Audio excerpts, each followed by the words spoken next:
The next Rapcast episode, we will be doing a full physical. Okay, good. Yeah, that's a great way to start the new year, is to really just make sure we're all in check, good to go. Gloves on, we're going to check our prostate. Yes. Yeah.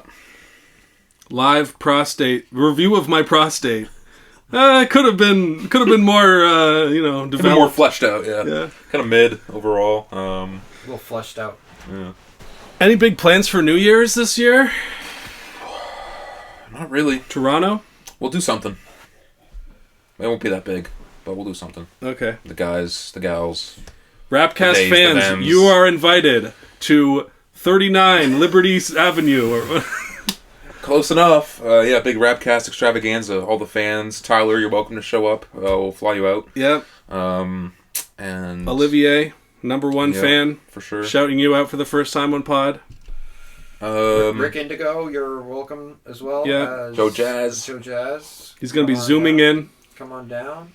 Yeah, pretty good year for the Rapcast overall. I mean, welcome to our end of the year list. We've made it to the end of the year. By this time, it's probably a week into the new year. I'm your buddy Alex. I am the other one of the hosts, Andrew, aka Young Jizz. And to the left as always. And I am Josh, aka PJ Martian, aka J Pasty. I'm switching it up a little bit. This is YouTube.com. Or Spotify. But that's or also Apple an option. Podcasts. Many options to watch us, look at us, listen to us, understand us, and feel us. This year we're going to be standing on business. My foot's on the table. Is that not one of the trends you want to get rid of, is the standing on business trend? No, I just started getting into this trend. I also just recently tapped into that one. Yeah. But yeah, I keep watching this space. We did lots of cool things this year. We got on some rappers. We got on the audio podcast platforms. Yeah. We expanded our horizons. Made some new friends, made some new enemies. Oh yeah. I completely embarrassed myself on Twitter. Not once, but the website formerly known as Twitter. Yeah, that's another thing that happened this year. Big thing happened this year. But all that year-end reflection stuff is kind of for next episode. Yeah, come in for that. It's going to be more of a looser, more good time shit. This one's going to be our top 10 lists. And at the very end, we'll also do best songs. Top 10 songs. And as well, if we have time, we'll do best EPs. And we'll mention some deluxe albums as well. This will be a big old love fest. Yes. Oh, yeah. For these guys, at least. And I will be quietly in the corner. I will be showing my penis. Get those nipples chafed up and fucking ready to go, because we're going to come sucking into the new year. Yeah, we do these reviews of albums that just came out, and we've only had a few weeks to really think about them, but I really appreciate these year-end things because it gives you a second crack at it to say, what is this for real? Now that I've had more time to sit with it. Does it stand the test of time? Sometimes we listen to an album like Slow Ties, we like it, then the allegations come out. Then it just falls out of our rotation. And then you're listening to it again, you're like, I just can't forget about the allegations. Yeah. I can't... it kind of ruins it a little bit. Yeah, so... Yeah. Time heals all, is basically what we're saying. Yeah, that's what I agree, though. It's overall, it's a good chance to give a second opinion and really sort of, because the big thing about with me and ranking albums is that, well, anybody who knows me knows that I don't like to rank albums competitively against each other. In terms of numerically, I never give an album a 10 on the first or second listen. Yeah. I always.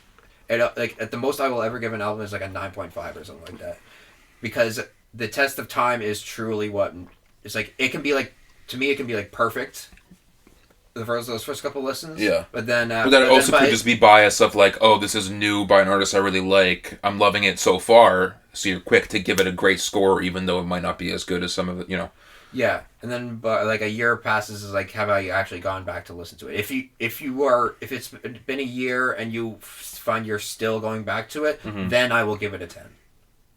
And you know what I mean? And it's also we do these episodes and we're something's pretty fresh and we're we liked it, but where does it rank compared to other things we like, and or we didn't have enough time in whatever episode to really go into it that deep. So then this is a good chance to really go into some albums that we kind of missed talking about this year as well, and just kind of mentioned just because we were talking about some bigger topics, and then again it gives us a chance for some missed out albums that we can get into. Without further ado, we should probably get started. Yeah, let's do it. We're 5 minutes in. We both have our top 10 lists, and we're going to spend most of our time dissecting and explaining our reasonings. Yeah, we won't go as into detail, maybe, with some of the ones that we've already done really big deep dives on this year, and more recently as well, just because our opinions are kind of still fresher in a lot of those senses. But we do want to at least hit it. Yeah. Get a few of the hit it and quit it. Yeah, basically. Now I understand you have 3 honorable mentions this year? Yes. I have 2, so you can start off with 1. Okay. All right. List week 2023. Let's get it. Boop, boop, boop, boop, boop, boop, boop. Here we go. Funny you should do that ad lib. Oh no.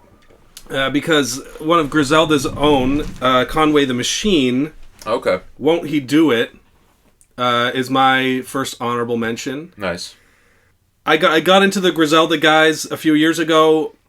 You know, West Side Gun's album in 2021 was my favorite. Yep, number 1 album of the year. And the Griselda guys have continued to put out great stuff.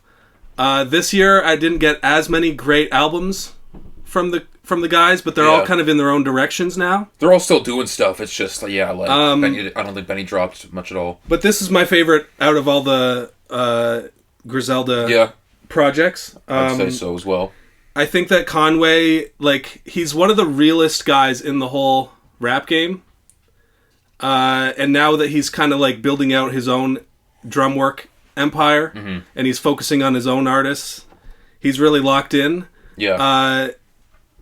Last year he put out God Don't Make Mistakes, which was one of the most real, raw, emotionally torturous kind of albums to get into. And acclaimed critically, Griselda album. Very good, but it's a rough listen. I think with Won't He Do It from this year, he's in a much better place. Yeah, the one from last year, it's probably one of my favorite Griselda tapes because I'm not as new to, I'm still more fresh to the whole kind of sound and everything, and only really been giving them a shot the past 2 years. These guys, but this one, it's a good follow up. It's definitely more triumphant. He's more on his flex shit. There's a good amount of variety on here as well. Yeah, I think especially the first 5 or 6 songs I thought were really great. Quality instrumentals. Yeah. There was very refined kind of boom bap style rap. For still sure. very raw and very close to the streets. Yeah. But with a lot of artistic discernment. A track like Monogram had a really cool orchestral background to it. Right. Stab Out was one of the craziest off the wall tracks. Flush My Flesh is another highlight as well. I think it lost a little bit of momentum halfway through it, and there were some experiments or collabs that didn't do it as well for me, just the song with Fabulous on it and Dave East. Some of the features didn't really work out. The song Kanye. Yeah.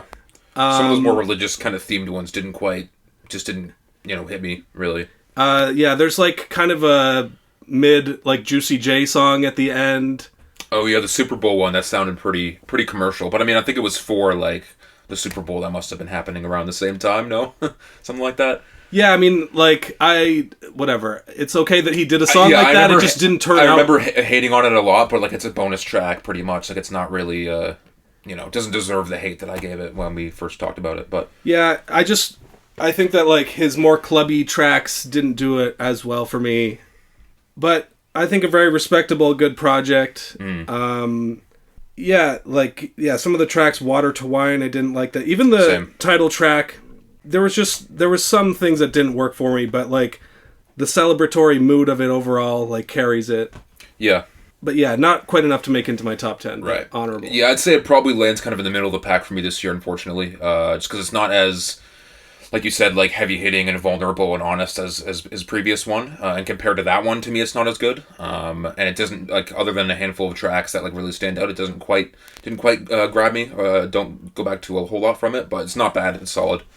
Yeah, and one of the cool things about the album was him mentioning like that he's meeting Jay-Z and Kanye, and you know he's getting to a higher echelon in his life now, and feels like he's arrived, and so that was a cool thing in its own, just to celebrate. And definitely excited to see what he does next with this whole drum work thing, and what he does with these connections that he's gained over the years, and the notoriety that Griselda's got in the past few. And he put out like 3 other projects this year. So I think he put out a bunch of EPs like just recently as well. Yeah, he put out a thing with Conductor that I've only listened to once, but I thought it was pretty good. Yep.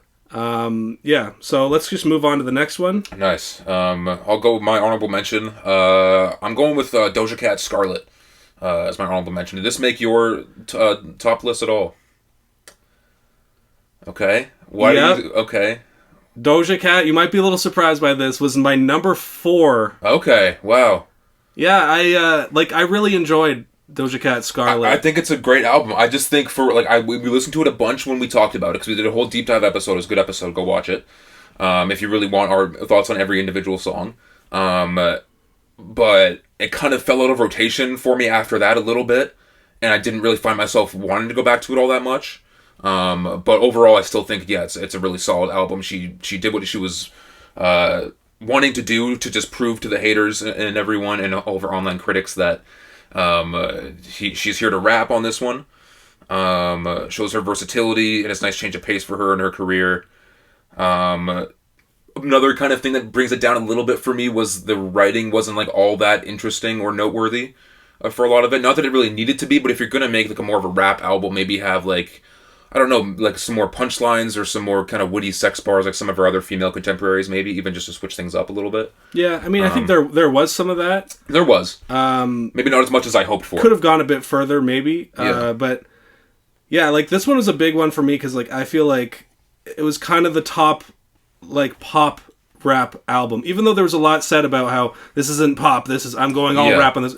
Come on, it's still pop music. Rap. Yeah, it's a pop rap. Paint the Town Red was the number 1 pop hit this year. Agora Hills. I think that was the first rap song to make number 1 on the charts this year as well. Yeah, and which like is a lot to say, but she's kind of carrying the flag for hip hop a little bit in a year when hip hop kind of a down year. I think I only have like 5 or 6 in my top 12 here. A bit of an off year. I just think that hip hop is finding its a new path. Yeah. And right now, some of the like a lot of our goats are aging, and some of the people that they invested a lot of money and time into aren't really panning out. So the industry is kind of looking around for new. Yeah, who's going to be the next big one? We'll talk more about that next episode, we promise. Yeah. But more to like about this album, I think her delivery and charisma kind of makes up for some of like the writing lacking a little bit for me, for sure. And like it's a very well produced project. Sonically, it's pretty cohesive.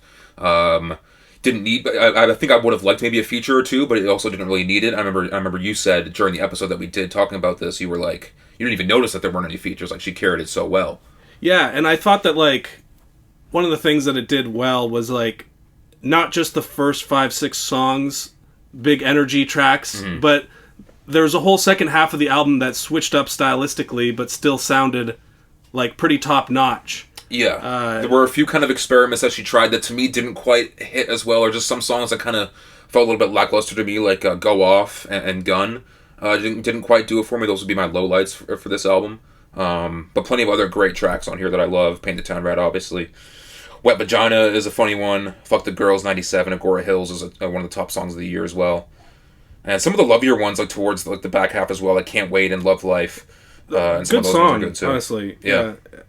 I thought, a song like Agora Hills, that sense of character and humor that she added to it really like kind of brought it to the next level. Yeah. Maybe I was hoping for a little bit more of that like kind of playful tongue-in-cheek kind of shit that she's done in the past to show up on this one. But that's not really the vibe that she was going for. She was going for more of like a serious, like this is like, y'all gotta take me seriously for this rap shit, like no more fun and games like with some of this shit. Which is fair. Yeah. It's just maybe I didn't quite expect it and it didn't resonate with me quite as much because of that. No, like sometimes it's like artists that get accused of being too poppy put out a more real raw record.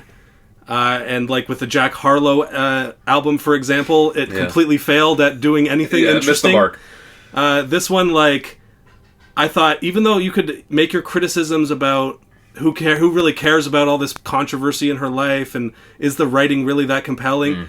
Maybe I'm just someone who's more interested in celebrity gossip and controversy and stuff, but like it got me interested, right. like, you know, and I thought, generally, like, I didn't get bored listening to it, Right.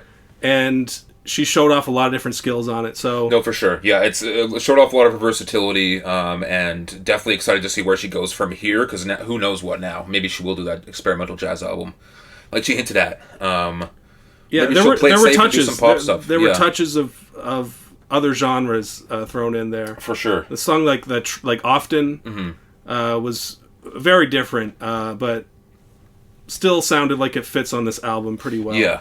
To me, I just think like the controversy and a lot of the topics, like, they are interesting for the first few listens, but it didn't necessarily warrant me going back to it all that much. I think maybe I also just kind of got burned out on it. Like, I listened to it a lot when it came out, and then the past little while I haven't been as into it.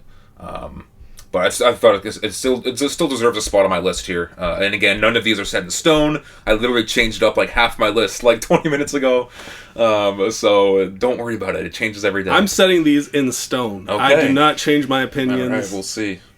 We'll see if she gets more canceled in the new year. Dude, she's going to go even further with it. Yeah. Well, she said... I did Doja Cat X Sam Hyde in the next album. Well, speaking of, she did mention in an interview with, I don't know, one of the interview guys... Ebro. Yeah. She was like, I didn't know that Sam Hyde was... I knew it was a meme. I didn't know what his actual political standpoints were. Okay, yeah. I am kind of, like, bored with some of her social media persona stuff. But just thinking about the music only... Fair enough. That's my top female on all my lists. Yeah. So... Feminism Award goes towards I guess you're me. a bit of more of a feminist, because that's my only female on this entire list. Wow. I think. Oh, speaking of female, this kind of goes without saying, but SZA's SOS, it came out right at the tail end of the last year, and it didn't really get into consideration, but it deserves a spot on my list, although I'm not going to mess around with all these rules about, if it came out late in the year, but whatever. Because we barely really talked about it, and it was huge this year. One of the biggest R&B albums of our generation, probably even. Like, it's... Yeah, no, and I loved it. And every, like, there was, like, 7 or 8, like, huge singles from the album, and, like, it's long, and it's, like... But it's not bloated, and it's not boring, and it's still a good listen all the way through. It's a great album. To me, I didn't... I left it on last year's list. I didn't include it on mine, but I'm glad that you wanted to shout it out because it is fantastic. Yeah, and like we saw more of the world getting into it now with like the Kill Bill song had its moment on TikTok and stuff. Ghost in the Machine is nothing short of gorgeous. Yeah, the one with Phoebe Bridgers. Yeah, it's so gorgeous. And Snooze making like an end of the year like huge come up in terms of singles. It got that one I was kind of surprised they put it out as a single because I was like, this is more of a snoozer album cut, but it is good. It works though, like it's still a great track. But like you can take like more than half of these songs as singles and like, it's a great choice, it's a great track. That's because just SZA on an average day is so much better than like most of the music industry. She's got the sauce, man. I don't know what it is. I feel like it's a double album. Yeah, it definitely can be. Would you call it that? I mean, it's 23 tracks, an hour 6 minutes. If you cut this album in half, that's 2 great albums. Yeah. You know? And also, like, that Good Day song being included on the album is, like, that brings it up because that was already one of my favorite songs. Yeah, 100%. And Far was another track that really spoke to me. Nobody Gets Me is fucking beautiful. I love that one. F2F, the rock one as well, I think is great. Like, it's so good. Like, I don't care. People hate on it, but I love it. Yeah. Love for SZA. For SZA. 100%. Is that your next? Was that your next one, or you just want to shout it out? I just came to mind because we were talking about females. Got you. My second... We're retiring the word us saying females in the new year. Talk about women. So, Danny Brown Coranta was my other honorable mention. Yeah, this one came in late in the year. But Danny Brown's had a big year. He did have a huge year. This is like it has an old mixtape kind of feel to it. It's very Danny Brown.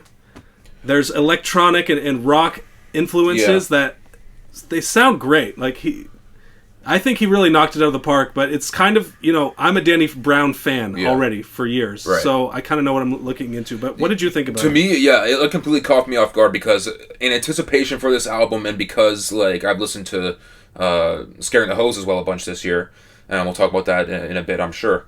I went back and listened to Atrocity Exhibition for the first time, all the way through. Because I was never quite into Danny Brown. I think on our first ever episode we talked about, like, rap voices that you just couldn't get into, and Danny Brown was mine. I'm growing more accustomed to it. I'm starting to understand his speech a little more, and understand kind of like his whole shtick and the sound he's going for. And I really liked Atrocity Exhibition a whole lot, and going from that to his new album is... it's way different. It's way different because he's rapping with his regular voice. It's like kind of sad sometimes and kind of depressing some songs and like low key, and like some of them songs are in your face and do give you that classic kind of Danny Brown, like all over the place, a bunch of weird samples kind of shit. But some of it is kind of like heart wrenching and kind of just like, oh damn, this is like real shit. Like it's not what I expected at all. It's not my favorite thing that came out this year, but I really appreciate it. No, it kind of has the feel of we're still in the tail end of these COVID era albums that people made. They hold themselves up. Their life was probably going in bad directions, and they just put it all into the music. And then Danny Brown went and had this huge year. And this is way different from Scaring the Hose. He gets into a lot of stuff. I would say the song Jen's Terrific Vacation. That's the one where he's doing the old school zany Danny Brown voice. It has an amazing, like, another way of flipping that classic sample of the "Who's That Looking Through My Window" thing, which I was like, people are going to do that forever, I think. Because I remember Travis Scott did it on the 5% Staples did it on Screen Door back in the day. Like, but he's finding a new angle for it. It's kind of about like, who's there? Rich white folks gentrifying your town. Oh man, that's a great concept for a song. It works really well. And like, there's been songs about gentrification before, like the classic song by OG Swagger Dick, "Fuck Gentrification." Okay, deep cut. Okay, nice. I like it. Shout out him. Let's go. Let's get him on the pod next year. That should be a goal for us. But yeah, it's just he's very funny about it. Like there's rental scooters now where they used to sell like those rental like that's such a great, like, the Whole Foods, just like the changing look of like the American city now that new money is flooding in, and now they have $9 bagels and stuff like that, where people used to have crack houses and shit. So it's eye opening. That was a good track. It's just the opening track is, like, come on, you're 40, you're still doing this shit, like. But that's what he's talking about on the album. He's kind of in a weird, like, middle ground of, like, I know I'm 40. People tell me I shouldn't be doing this shit, but I'm gonna still keep doing this shit, even if it's my own way, and even if it, like, switches up a little bit. No, and like, I think that's why this is like a lesson in aging in hip hop and not making a fool of yourself, and like keeping your dignity, basically. I read because he had an interview in Exclaim magazine, which I was reading. I didn't know that he got his big break when he was 30. Yeah, he's one of the older guys. Yeah, that's crazy to me. It's like that's also same with like JPEG Mafia too. I think he was like 28 or some shit when he really started getting. It's one of those stories that's like like it's a feel good one. He tried to make it as a rapper for a long time. He said in the story that I read a thing as well on him in GQ, and he said that he went to jail and wrote raps and then came back and like first day out kind of like perform all my raps, but they just didn't sound good at all. And he was like throwing shit at a wall for the first 10 years of his career, and then that Triple X album came out, got him on the map. Fantano reviewed it and kind of helped boost him a little bit. Another product of fucking Fantano's little hive culture he's got going on there. Yeah, but like it or not, Danny Brown has carved himself out as like one of the more respected figures in hip hop at this point. Tantor was a good song. That was the rock kind of influences. I thought it was very funny how they used this like Michael Scott clip of him going no.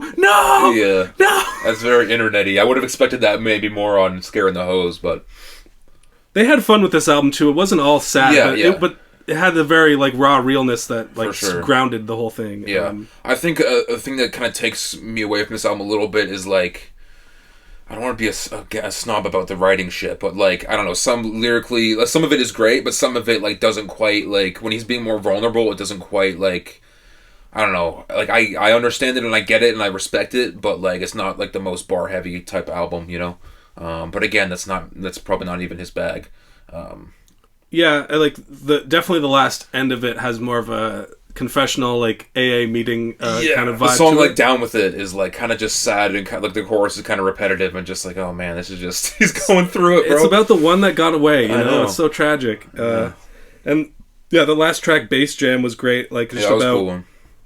the healing power of music and just like he grounds things in his own Detroit upbringing in a way that feels very, very real and very interesting. Yeah, for sure. Yeah, but it's the reason it's probably on my honorables is there isn't like as much of a wow factor to it. It's just a solid piece of music. It doesn't like rewrite the whole history of hip hop or anything, but I thought it deserved a shout out for sure. Yeah, 100%. So you have one more honorable? Yeah, I got one more honorable, and we talked about it pretty recently, so we don't have to go too far into it, but 2 Chainz Lil Wayne came back this year with Collie Grove 2, Welcome to Collie Grove. I remember it was last episode, but that was like a month ago. We talked about it for probably 2 minutes. Yeah, and I was like, oh, it's like probably better than the first Collie Grove. And after repeated listens, no, I don't think so. There's not as many standout tracks. It doesn't bang as much. There's not as many hits. I was right back then. And it's a little too long, a little bloated. But overall, they deliver, I think, a pretty solid rap album. And it's funny because Danny Brown and them are showing Andre 3000 that you can be old and still have shit to rap about and still sound good on the mic and still have something to say. I don't think either of them are at their peak, but still, like a good Lil Wayne and a good 2 Chainz are still going to make a good record together. And they both steal the show on multiple different songs. There's some bar heavy ones for sure. There's a track called Bars. I got a disease called Bars. Yeah, which is You kind of a might catch stupid it. one, but like it is a bunch of bars in there. I gotta be honest. This Collie Grove 2 thing didn't really hit with me that hard. I think there was probably 5 or 6 songs that I like. Big Diamonds, Pressure. I like Long Story Short. Yeah, The one with Usher was kind of worked for me a little bit. Transparency a whole lot. Yeah, Oprah and Gail with Great Benny one. the Butcher was an impressive track, but like the rest of it, I don't know. Maybe it's just Lil Wayne when he's rapping. Like sometimes I just don't. I don't hear it. I don't understand it, or it doesn't impact me because it's just going so fast. There is a bit of that on this album, and it is a bit of a slog. But overall, I take a lot from this album that I do like. I mean, there's a bunch of scenes in here that 50 Cent narrated as well that kind of gives the album a bit more of a thematic kind of like. It gives it a little bit of something, even though like I'm not going to really go back to the skits at all. No, I thought that was an interesting element. Yeah, and like it did try to one up the original Collie Grove, and I applaud them for that at least. But I don't think it's as classic as the original Collie Grove. Yeah, I don't think it'll go down as well. But yeah, some of the tracks that I really love, G6 is fucking crazy. 2 Chainz is rapping on like a fucking rage type beat. There's a beat switch on there. It's nuts. Big Diamonds 21 Savage really like a lot. Pressure, one of the singles I wasn't that crazy about, but like it really grew on me after time. It was kind of more of the club kind of track they're looking for. I mean, it's about a girl with 2 BBLs, you know? Like, that's too many BBLs. That's true. I think what's lacking a little bit on this album as well is like the kind of more low-key, like almost serious type songs like Long Story Short or Moonlight. They don't really go that in-depth, you know? Like they both in the past have been, or have the ability to get kind of super introspective and shit like that and get serious and, you know, but they didn't really do much of that on here. But still, this whole album to me sounds like they're having a good time. I'm glad for most of it. Crazy Thicky, like the stripper fucking jam, I like as well. Transparency, Significant Other's okay. Pretty Pussy Award, I like that one a lot with Fabulous. I like Shame as well, like the Wu-Tang interpolation. I didn't really like the Pretty one. Pussy Award song that much. I've been going back to that one. There was a part the where old school sound. Fabulous had a bar where it was... He had a shit-related bar. He did. There's a few on here. There was one where it's like, yeah, oh, there's nothing better than old pussy than new pussy. and it goes down like two flushes or Flushes, something. Yeah, little. Yeah, 2 Chainz. I think they each have like 2 Chainz has a bar about like the stall is out of order. We ain't taking no shit or something like that. All right, that one works. Come on, I mean, but what do you expect from these guys, man? They're fucking, they're 40-year-olds with their children. They're funny guys. Yeah, it's a funny, fun album that I'm not gonna let anyone take it away from me. I had to mention that because I know that you have a whole thing about the shit bars. I know. You have a whole anal fixation. I think some Freudian shit. Yeah, I think the reasoning for it being up this high as well could be because the year we have, hip hop wise, has been a bit weak. So like that, the fact that we got like a good one here at the end is I look at that. I'll take it. I'll take it, and also recency bias as well. It came out like a month or two ago, so I'm still listening to it a lot. Probably a year from now, we'll see how it shakes out. But right now, it lands at my honorable mention spot. Yeah, it'll be more of a top 20 pick for me. Fair enough. Top 20, 25 maybe. Okay. So I got one more honorable to go through. Let's do it. No Name, Sundial. Okay. I meant to listen to this one. I never got around to it. This one came out in the summer. I thought it was like a very good quality album. I'm a little bit more of a, I'm a liberal arts major. So like the lyrical content is what I look for a little bit more, and I thought this was like very strong, like very, very intellectual album that went into a lot of interesting topics from feminism, Marxism, Black Revolution, all kinds of stuff that I'm very into. Yeah. And she has like a book club, and but it's almost like a piece of music that I admire almost more than I actually liked. Right. And I only actually heard it a few times, but I can't hate on the quality. I think it's very good, and especially for that type of album where it's more spoken word, it's more political, revolutionary thought kind of stuff. Right. It doesn't always translate into catchy tunes, but I thought that she did her very best at it. Right. And it made for an entertaining thing. Yeah. It had good features from the likes of Jay Electronica, Billy Woods, Common. There was controversy about the Jay Elec That's verse. The one big thing that really stuck with this album was the controversy there. But I really don't see it. He's into the Nation of Islam, and I don't think he really said anything anti-Semitic on the track. I think people kind of read into it. I think people got mad about how he mentioned Zelensky and Ukraine war stuff. People get real testy about that, opinions on those things. Especially this year. But I thought it was kind of out of line for her to get so maligned for that.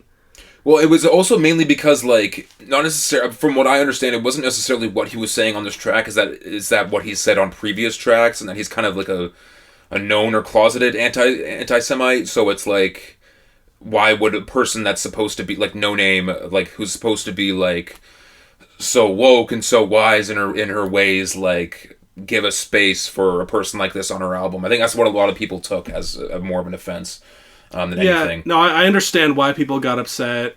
I just think that it was kind of stupid. Blown out of proportion a little bit. And also in a year when we saw, with this whole Israel thing, so many people getting accused of anti-Semitism when they're, Jay Elec, for one, has been very vocal about Palestine for a long time. And so now people want to say he's an anti-Semite. I don't really see it.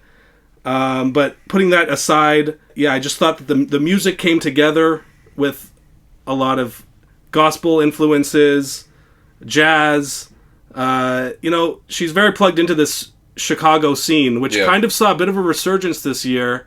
Artists like Mick Jenkins, Vic Mensa, Saba from last year as well. A lot of these people, Chance the Rapper, kind of had his moment in the sun, came and went. And now he's a children's entertainer or something.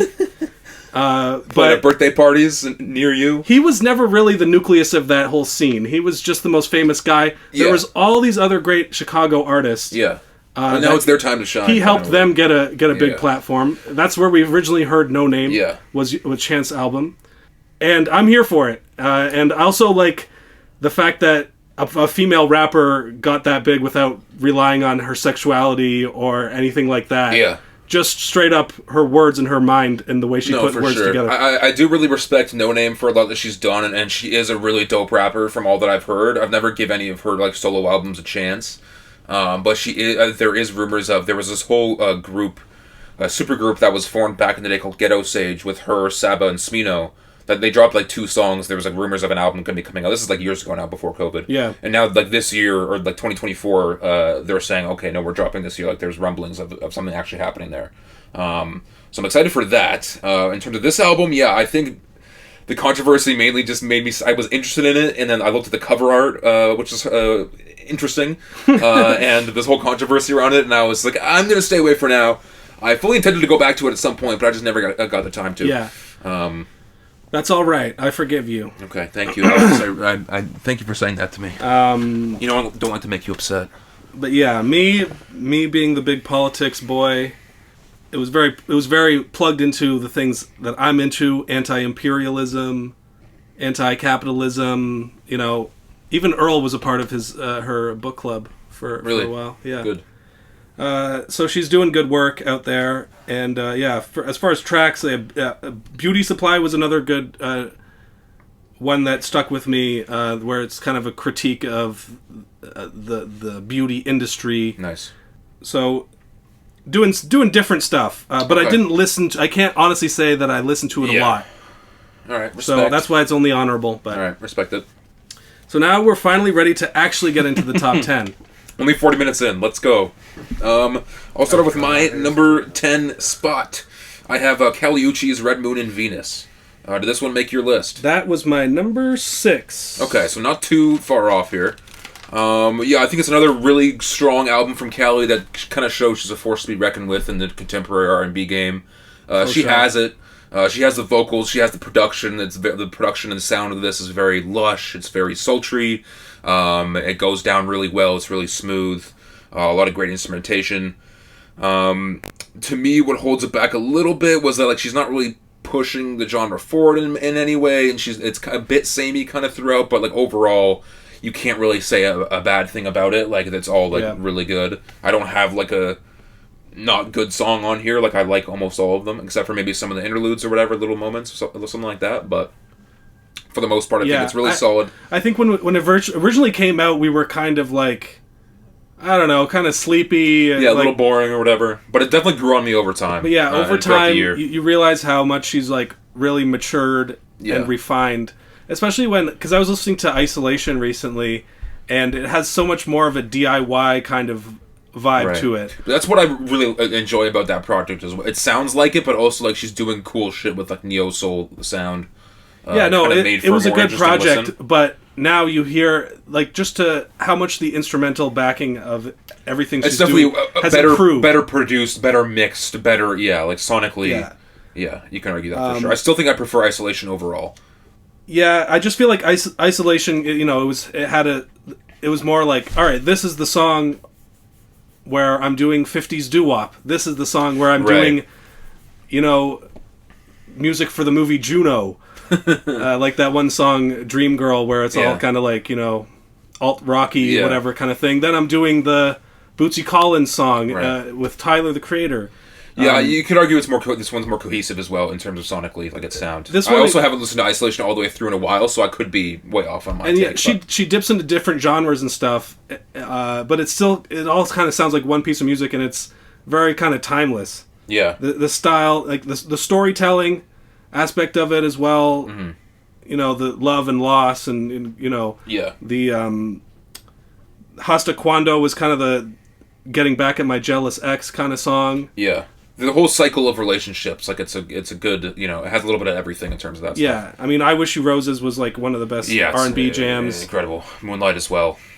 That was, one of my favorites. Moral Conscious is a sleeper on there, but it's super. I love that one as well. That one, I looked into that one and how the Tame Impala was involved in the creation of that track, and it shows like the kind of spacey, different influences style-wise. And her vocal performance, it's like she tries some crazy kind of she's like kind of it's kind of like, it's kind of a spooky, mysterious vibe to the track as well. Like it's kind of a fascinating song. When Yeah, you really get into the it. first few listens, I was like, this is a bit of a weird one, but I've grown to really love it over time.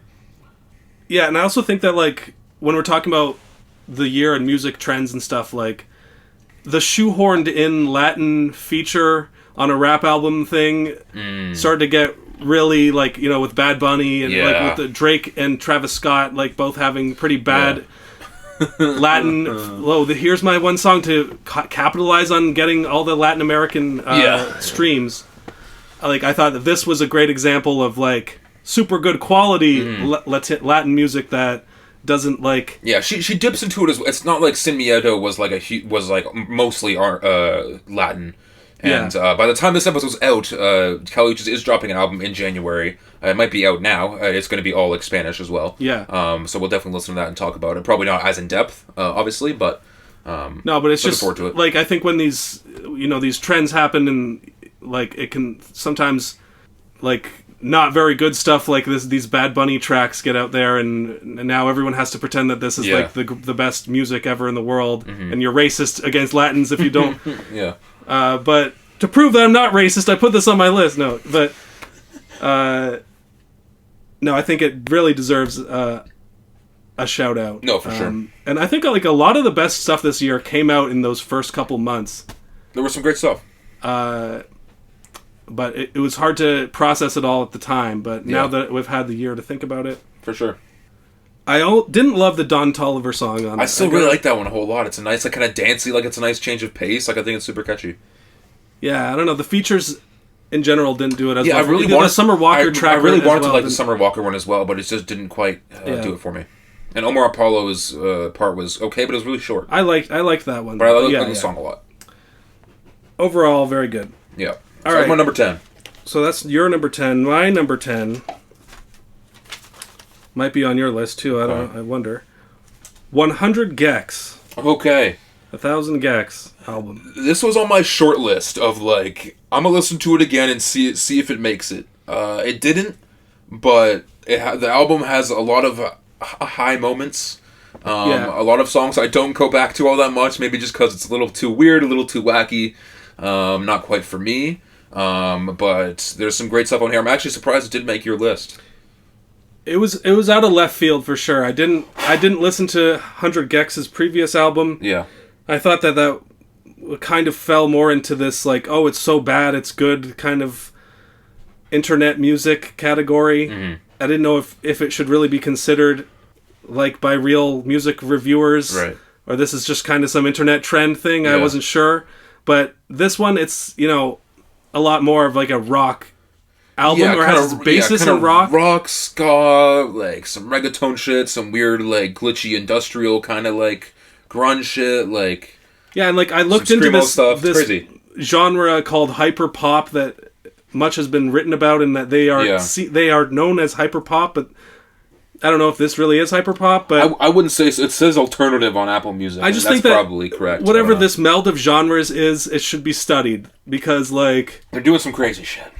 It has this, it has some of the trappings of popular music with the hooks and the guitar things, but it's kind of ironic and funny, and doesn't take itself too seriously at all. It's almost for its benefit. It's so dumb, it's smart. Yeah. It went from so bad it's good to it's so dumb it's smart kind of thing. Fair enough. Some of the songs I think are actually like they're kind of inspired, like so Frog on the Floor, okay?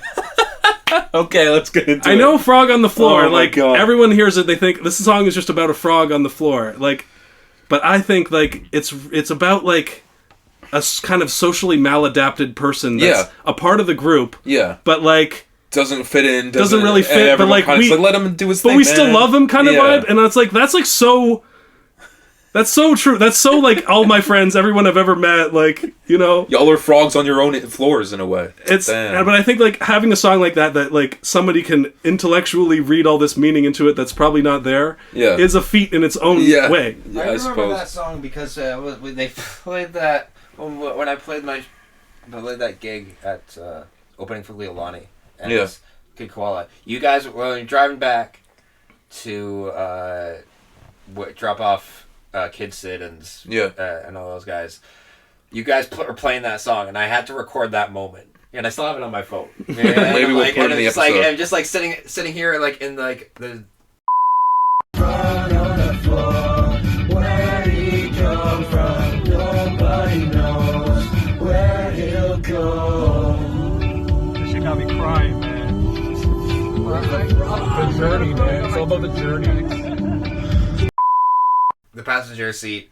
It's like having you guys all sing "Frog on the Floor," and it's like this shit got me crying, man. Like, it was like when I think of that song, I think of that moment. Yeah. Which so therefore it brings back. Yeah, moment, it's a super fun record. Maybe one of the more fun ones of the year. But like I only find myself really going back to songs like "Dumbest Girl Alive," 757, "Hollywood Baby," Doritos and Fritos, and Me Me Me. The other ones are kind of like almost novelty to me. Like it's cool to have. It's interesting as an album, but like I just don't really find myself going back to them all that much. Yeah, I agree with you on most of the songs. Or just kind of swing and miss, you know.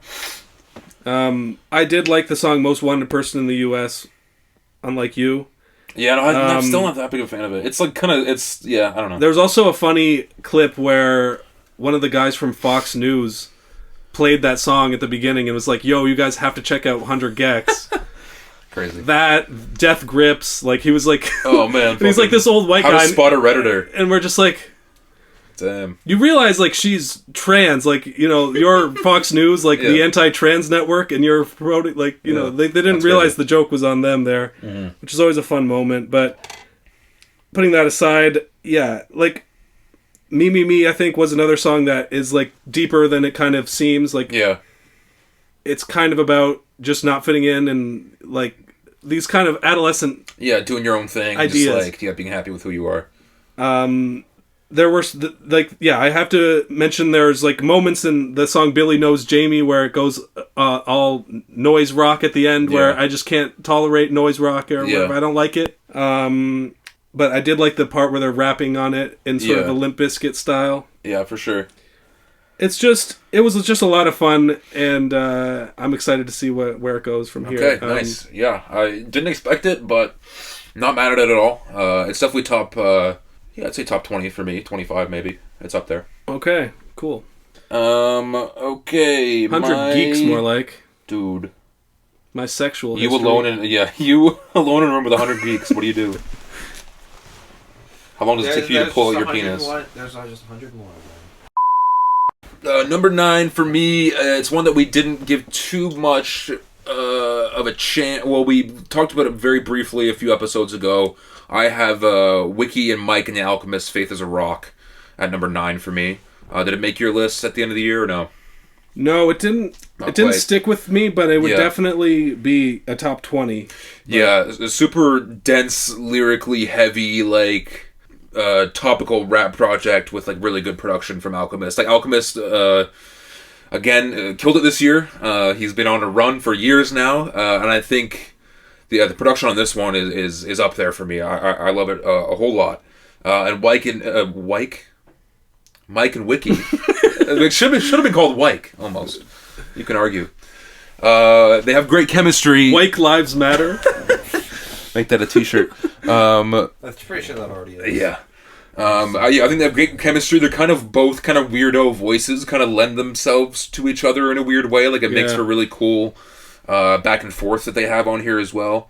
Mike tends to bring more kind of conceptual, thought-provoking stuff where Wiki kind of like keeps it grounded and talks about his past and his come up in the rap game in New York and all that kind of stuff that we're used to hearing from him.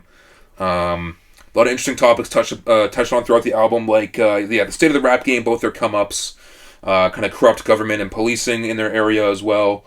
The Mayor's a Cop was one of my favorite tracks on it, for sure. Yeah. Also, their use... It touched on so much real shit as well, like that's going on in New York and the whole world. Yeah, exactly. And also, the album talked about kind of their use of rap and weed and alcohol and how they all kind of use all three of those devices to kind of cope in their everyday lives. I think it's a super cohesive album sonically. It's a little bit hard to differentiate some of the songs overall, but I think it's really, really solid overall. Yeah, I really like that song "Odd Ways." Yeah, that one's just a solo Mike cut. Mike kind of reflection on alcohol and weed and... Yeah, I love his passage here. 1 tear, shit, I wouldn't call it a cry. I'm just trying to get my mind straight, feel a little fine. 1 beer, turning into 5. MF Doom reference. Looking up to see my mom's face dripping through the sky. It's dumb clear. I'd be lit when I arrive. She'd be quick to see my eyes blaze when chilling with the guys. Super hard stuff. Relatable AF, too. Yeah. Yeah, I like the opening track, Stargate, a lot as well. It had a trippy, trancey kind of vibe to it. Atmospheric. Mirrors of Cop is a highlight. I like Bledsoe a whole lot as well. Kind of dusty instrumental with kind of strange, like, sung vocals all throughout the track.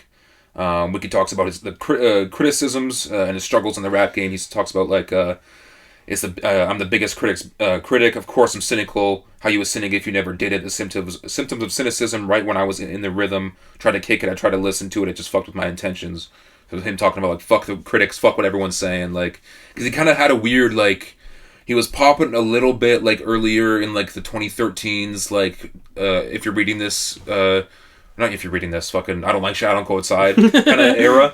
It'd be weird if Wiki and Drake collab, but I can't see it happening. No, but yeah, that's where I remember first hearing of Wiki. Yeah, and then he kind of, like, Earl. from what I've understood, because he also dropped another album this year called 14K Figaro with his producer Tony Seltzer, which is probably his top 15, top 20 album of the year for me. It's really good. It didn't quite stick with me as much, a little more bloated. But he's kind of talked about how, like, he kind of fell off for a bit there. He kind of had to rediscover his love for it and kind of, like, get his motivation back. And now he's been on a fucking tear the past few years. I'm super excited to see what he does next. And I really want to check out that Mike album that came out this year as well. I think called Burning Desires. I've heard it's really good. It's just long, though. And I haven't given my chance to fully listen to it, get into it yet. But after this one, yeah, I'm starting to appreciate Mike a whole lot more. We need to start getting into more of these Billy Woods, Arm & Hammer. Yeah, poetic rappers, but then we have to, like, give ourselves a year to listen to them all, so that Yeah. or else we'll just be, like, repeating the whole full text of... Yeah. Oh, did you hear when he said this? Like, yeah, Yeah. I heard it, of course. Yeah. We all have the same exact screenshots on our Yeah, phone. no, I like the album as well, just didn't make as much of an impact on me. Listened to it a whole lot in the past few months, so. Alright, so my number 9 then. Earl Sweatshirt and the Alchemist, Voir dire. Whoa, okay. We did just talk about this. Yeah, we don't have to for a get full hour into and whatever. It. Yeah. But, like, I would like to mention that, like, it came out during a time in my life, like, I've been doing the process of moving out of my house and just figuring things out in my life. Mm-hmm. And I feel like this whole era, like, I was listening to that a lot, and it's already making me nostalgic for a time of, like, just a month ago. Yeah. So that's partly why, like, I feel like I didn't have as much time to live with it. Yeah. But, like, it's so much filled with, like, these philosophical gems and just these cryptic lyrics that I can think about for a long time. Yeah. I think it has, like, a lot of staying power. For sure. It definitely took me a while to get into it at first. I kind of had to warm up to it. Yeah, that's kind of what we all kind of agreed on when we talked about it last episode. I was a bit more harsh on it last episode, but since the podcast, I've definitely warmed up to more songs. That's more. good. There are still songs that I don't really like Dead Zone or whatever. Right. That my opinion on that one hasn't changed, but there are stuff that has definitely grown on me since. Right. Yeah, this one is up there for me. It's number 2. Wow. Second favorite album of the year. It's just undeniable. Like, they're both at the top of their game. It's exactly what you would want from them. Again, like you said, it took a little bit of time warming up to, but once it warmed up to me, I'm like, this is all great. Like, I can't say a bad thing about it. Yeah, I love it. Yeah, I mean, last year, Earl Sick was my favorite of the year. And for me, it was like number 5 or 6, so it's kind of, Yeah. I switched it up this year. Yeah, I think I prefer Sick as an album. I think because it's... I think I knew what it was about a bit more. Right. This definitely feels kind of more of like a mixtape, like they threw songs together, but like, to me, in like the best way possible. Yeah. And it sounds less scattered and more cohesive than Sick to me. That's why I prefer it. I'd say Sick probably has like more recognizable standout moments. Right. But this is a just all the way through, like listening to from front to back, you could listen to it for days like I did and still not know everything about it. And right. So that's why I really love it. Yeah, and I just thought that as an Earl fan, he gave us a lot of updates on his life and his perspective. Yeah. And how it's changed since his growth having and a him kid. becoming a father, yeah. It's not just another kind of Earl new age kind of Earl rapping his ass off album. There's depth to it. I think there were things that you miss on early listens just because of his cadence and his style and the way he words things. It might kind of sound like nothing for a first couple listens, if you don't know what you're getting into. But I also thought great verses from Mike and from Vince Staples 100%. on there that really elevated Those it. were some of the highlights. I thought my favorite sequence was from Mancala to 27 Braids to Mac Deuce. Nice. I just thought that all those tracks had this very beautiful sound and just like the maturity that he has now. Yeah. And his reflections on his life. Like it's just a great vibe and a great, just great storytelling. I agree. They did it again. But yeah, it's not as high on my list just because I don't know, something about the sound of it or it's going to take a little bit longer, I think. Right. Well, yeah, I'm more like I really like it a lot, and I'm excited to listen to it more, to uncover more, and like really like let it sit with me more. Like I already love it, but it has time to grow even more. Yeah. It also has time to fall out of my rotation as well. We'll see. But as of right now. Yeah, those are my feelings. And I think that when it comes to Alchemist produced albums, he produced so many this year that we listened to. But I just think that sometimes they were better than others, or sometimes I understood what he was going for concept wise more than others. Yeah, I'd say arguably the production is better on fucking Faith is a Rock versus this one.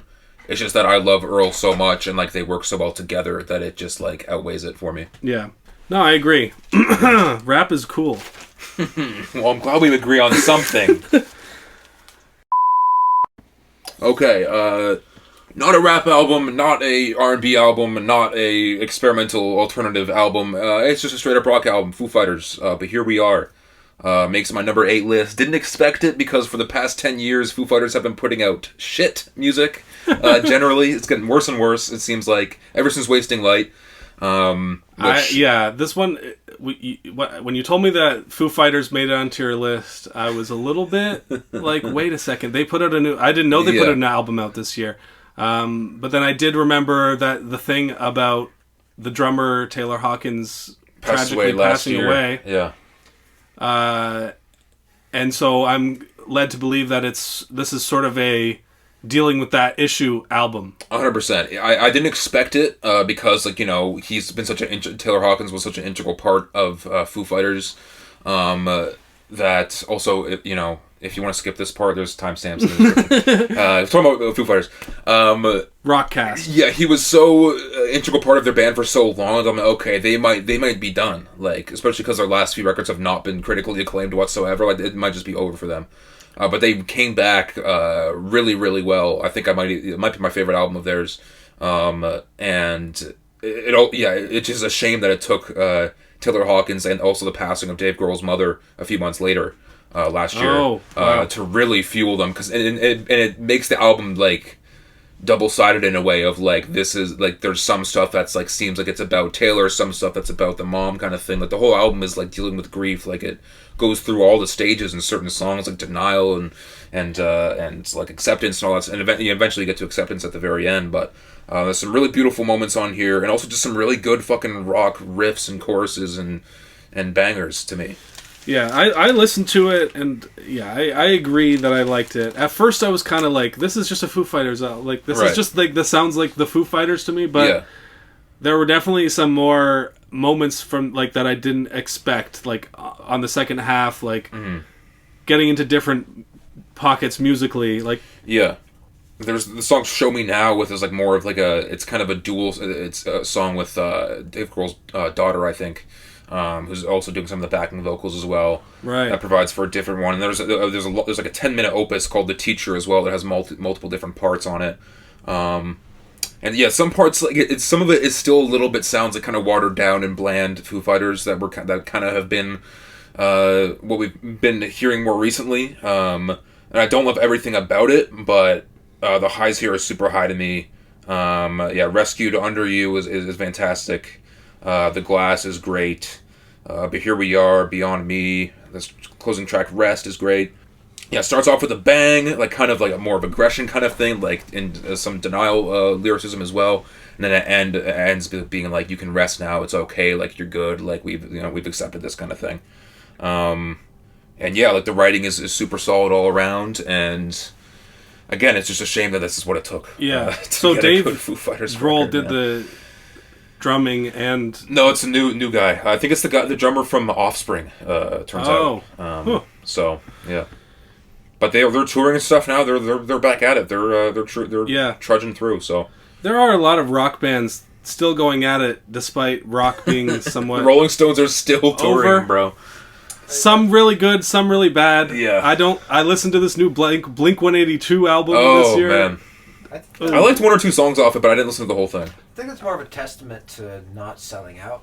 And if you're sticking with rock nowadays, Yeah. where it's like now that it's not part of the cultural zeitgeist anymore, Yeah. and you're still doing it, I think that lends itself to more it being a thing because you're passionate about it. Because it's easy to go, it's like, oh, let's make pop music because it sells. Mhm. You know, like, but the fact that they're sticking to the genre that they love, Mhm. I think the worst thing that ever happened to rock was that it became mainstream.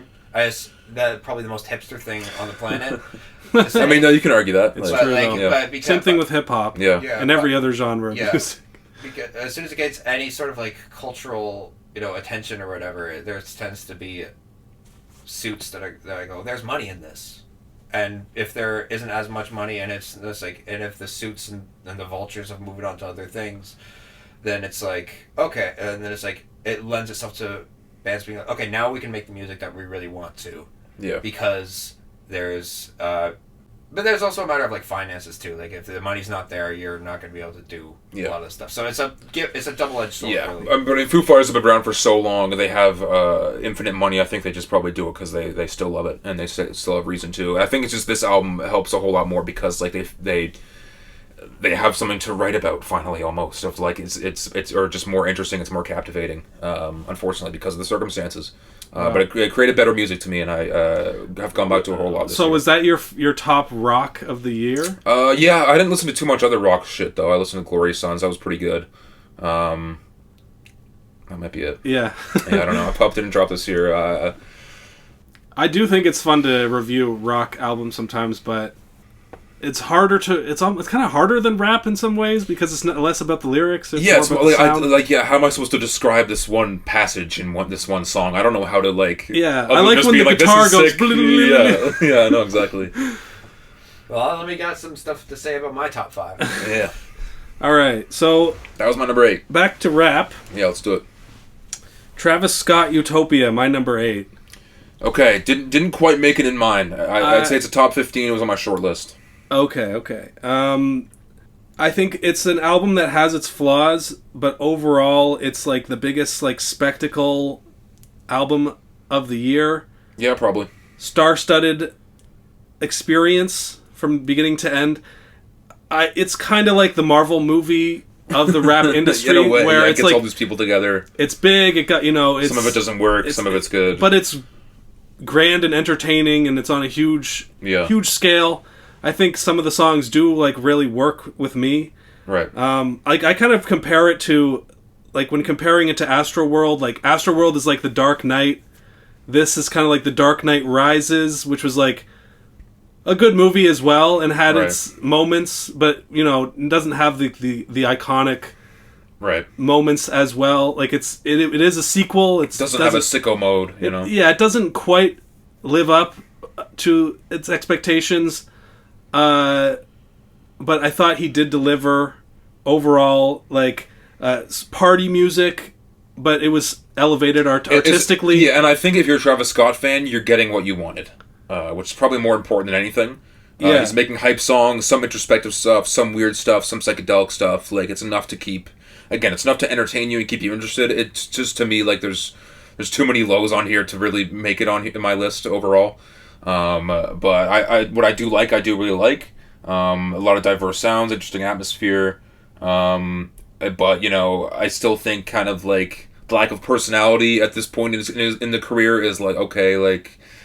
Come on, what else is new then? It is a detriment to me, even though, like, obviously it's not what I go to Travis Scott music for. It's just like it's still I can't help Yeah. but wonder. I thought that like certain songs like it did give a view into his more personal life, offered some insight, but like I don't think it necessarily needs to do that. Right. Sometimes it's getting out of the way and just like building a great moment, giving other people the moment to shine. Yeah. It isn't. Yeah, it's not overly personal, but like I thought on a track, which I kind of didn't like the sound of at first, the My Eyes one. That's probably one of my favorite ones on here. The second verse where he gets a lot more confessional about the Astroworld And tragedy. he's like rapping, like he's flowing hard on that one. I didn't really appreciate that until further on listens. Yeah. I think the song Modern Jam, we kind of like couldn't decide if it was bad or good. I'm when we still first kind of agreed like on it. whatever about that one. But I think that it does provide some interesting kind of meta commentary on concert experience of music itself. yeah. The part where Tizo touchdown is like, she wanna pat me down. Yeah. Like, there's enough in there lyrically that it's Yeah. not just It's not- stupid party yeah. music. It's there is an idea there. There's It's some not concept. like Nav shit, you know. Like there's depth to it. There's moments to it. And even I remember when we talked about it, I was like, oh, he doesn't touch with the themes of Utopia. Like listening more to it, like he does go into some stuff about like, you know, trying to find Utopia but not being able to, like having to go through the dark to see the light. Kind of the world being in disarray, like the idea of Utopia of like, is that even possible anymore? You know, like it does deal with it in a lot of loose senses. I think to me, like, some other detriments to me are, like, you know, a little too obvious in some of the influences here and there. Like, My Eyes is almost kind of like a Frank Ocean song. A lot of Kanye-inspired stuff here, obviously, at this point. He definitely, but I think he picked up where Kanye could, like, he can't really do anymore. keep going in that Yeah. sense anymore. But I thought that, like, he took on his influences in a pretty respectful way to the original. Like, the original beats for some of those songs were from the Donda era. I thought Circus Maximus was a pretty grand moment with The Weeknd on it. And, like, I like that, just that screaming part of it. There are a lot of, like, primal screams that just kind of work for me as, like, a, you know, you picture yourself in a huge coliseum and it's just a big party kind of vibe. Negatives, like, I didn't like the Del Resto song with Beyonce at all. To me, I don't mind the song, it just doesn't fit, you know? Whereas, if we're talking about songs that I don't like at all, it's K-pop. With Weeknd and Pep. I don't even... Yeah, I almost forgot about that one just because I didn't like it. And Parasail as well. Parasail, I don't think it's bad until we get to the point where Dave Chappelle is forgiving himself. Yeah. Like, I don't... Who gave you the mic, Dave? If you could just listen to that and forget that it's Dave Chappelle, you could appreciate, like, yeah, we should all forgive ourselves. But, like, I don't know. Yeah. And I'm still not into Fiend, either. Fiend is kind of a whatever moment. Yeah, it's not my favorite. I don't like Playboy Cardi. Yeah. I Know was one of my favorite songs, though. Same. The kind of definitely... If it didn't have I Know on it, it would probably might not have made the list. But that happened to be a big song for me. Just I just really thought it was funny and entertaining, and I liked it. Yeah, I think what kind of drops the album down for me in rankings is also just like... I'm used to coming to Travis Scott albums for hits at this point, and there weren't that many. Like, the Meltdown was pretty big, I Know. And there's some other great songs in here as well, like Hyena, I like Thank God and Sirens, Topia Twins, Telekinesis, and Till Further Notice are great as well. Yeah. But it's just like, it's not quite what I wanted, you know? I don't know. Right. Like, it didn't leave me disappointed because I was expecting, honestly, a lot worse. From him, like judging based on like some of the singles and his features in the past few years. There's a way of fucking this up, but for sure. I think overall it's a success. It's just like it seems to me more of like an event or like a concert kind of event kind of thing, whereas not as good of an album overall to me. Yeah, I think when I made this list, I like consciously went into it trying to like conclude things that like fit into a different style that I appreciated for a different reason. Yeah. So this was kind of the biggest in that mainstream spectacle. Yeah, for sure. Kanye influenced pocket of music. Mm-hmm. But yeah, not mind blowing, but it's not bad. Very entertaining. Yeah, it is. Me. Yeah, it's entertaining. It's a big spectacle. It's flashy. It's fun. Anyway, let's move on to what was your number? So my number 8 was Foo Fighters. My number 7, it's on your list somewhere, I know. Daniel Caesar, Never Enough. That's my number one. I had a feeling too. I was like, this motherfucker's gonna put Daniel Caesar number one. I fucking knew it because I'm gonna put an R&B album as my number one on the Rapcast. I know. I'm crazy. And that's the thing. This is the one I've been struggling with placing. Of like, I've had it at number 4, 5, 6, 7, 8 slot. I couldn't quite. I'm like, this is really good, but I'm not sure where it goes in. Right. So right now, this is where I place it at number 7. Daniel Caesar, Never Enough. I'll let you explain your reasons real quick while I find my notes. At least go in to start it off for me, big dog. So yeah, like I've been a Daniel Caesar fan for a minute now. This one came highly anticipated. I think that it's like his most complete album, putting together elements from his last two into a new cohesive piece of music. Mm-hmm. Like it had the old school Daniel Caesar from the Freudian era. It had songs that were, heart-wrenching ballads. Yeah. And more traditional style R&B. Right. And then he had more experimental the experimental parts, they worked for me as well. Yeah. There just wasn't any bad songs for it for me, and it was to me. Yeah, I also have another lowlights. It was another one from this COVID era of music, of just coming out of it with this like all the stuff you've been wrestling with. Yeah, and I don't know. It explores themes of love, death, and religion, the search for meaning. Yeah, because deep down, I'm a sleepy, sad boy, and this music really spoke to me. Yeah. And just over the course of the year, I just listened to it a lot, and I can't really think of too many negatives about it. Like, whatever negatives, it just it worked out for me, so I can't really hate on it. But what else do you have to say on it? I think overall, I really do love it. The vocal performances on here are sound all the way through. A lot of variety, like some kind of like really like beautiful kind of more piano ballads, and some other ones that are a little more funky, a little more groovy, have more of like a danceability to them. I think the song topics are pretty sound. The song structures are good as well. He keeps this one kind of simple for the most part. He doesn't try to do like too much experimenting, but it's probably to the benefit of the album as well and the listener, because not a lot of people liked Case Study. One. No, yeah, I mean I think that one definitely can be accused of being pseudo-intellectual kind of dreck. I think he's biting off a little more than he could chew, perhaps, on that one. But I still really like that project. But on this one, I feel like those moments feel more earned because it starts off with a lot more down-to-earth writing, and then he can get into his more wild ideas on the second half, but which still work to me. But I'll say as well, maybe his most like personal and honest album yet, with some of the lyrics and topics he goes into. I mean, he's been very honest in the past, but I say here as well, you can argue that maybe it's a little sleepy or slow at some points, but I think it delivers like unique moods even in those moments.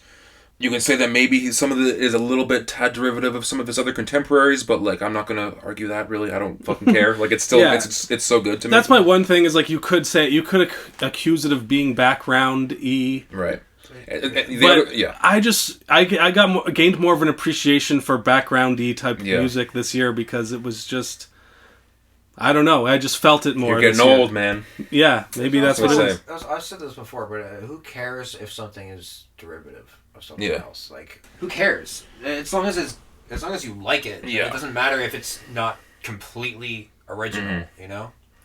Yeah, I think another thing that might be holding me back a little bit is like some of the songwriting. Some of the lyrics can be a little bit just like not fully fleshed out, or like there's some kind of in the last like little leg of the album that comes off maybe a little bit like toxic masculinity to a sense, But I mean, it's R&B. Yeah.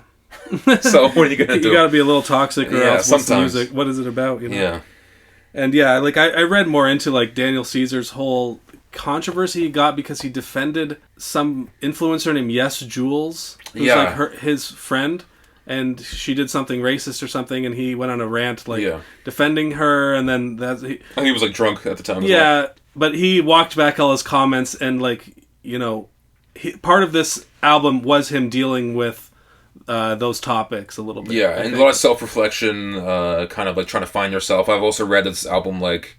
And you could see it in some of the music videos as well. Like, he was traveling like a whole lot. He made like a lot of these songs in different places and different times of his life. We were just watching the Toronto 2014 video. Yeah, and it sounds like that in a good way of like, it almost seems like a just big like kind of passport almost stuff like this is all the shit that I've done and Right. seen in the past few years since you've seen me, like all the different emotions that I've been through. I think it really works in his favor. No, and this music was well cooked. Yeah. Like, he had 3-4 years to put it together.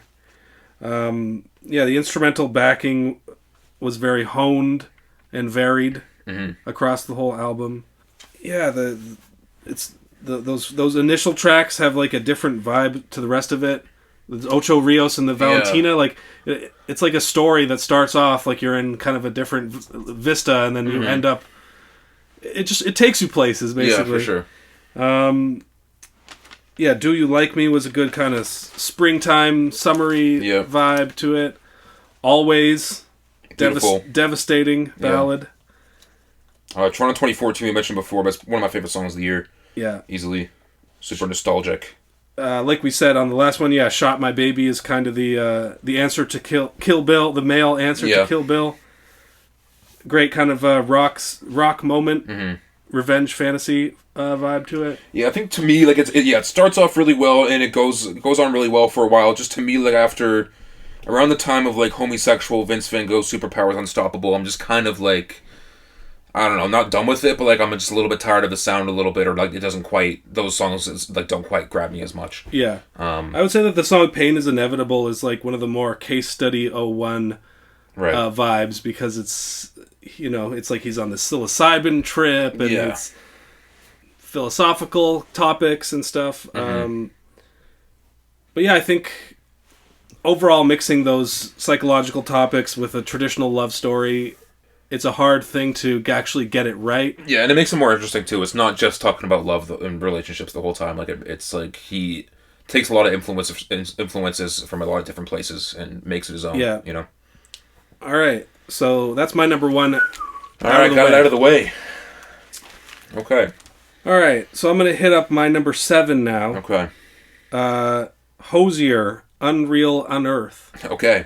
So this year I was introduced to the Irish folk singer Hosier by my girlfriend. Shout out Dahlia.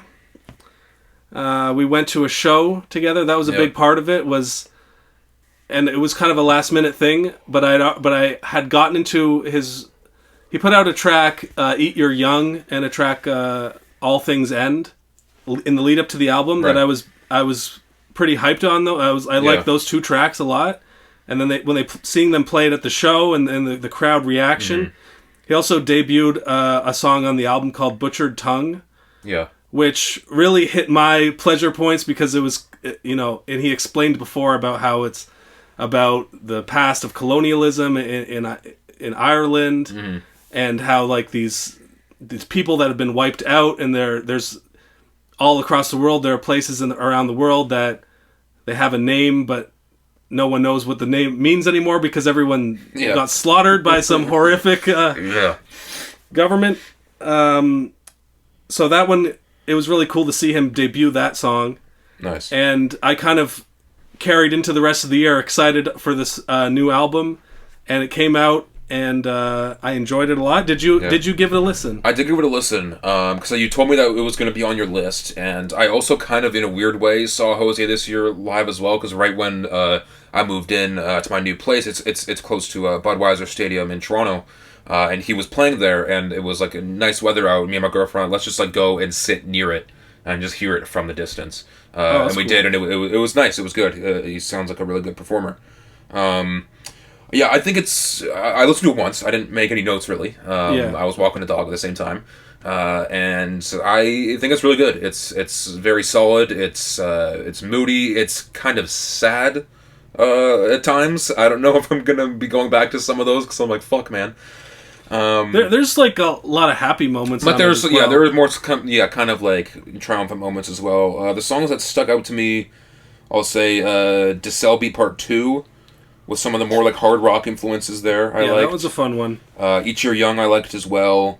Who We Are, All Things End, Butchered Tongue, and I liked Anything But as well. The other ones I don't really remember all that much. Again, I listened to it one time.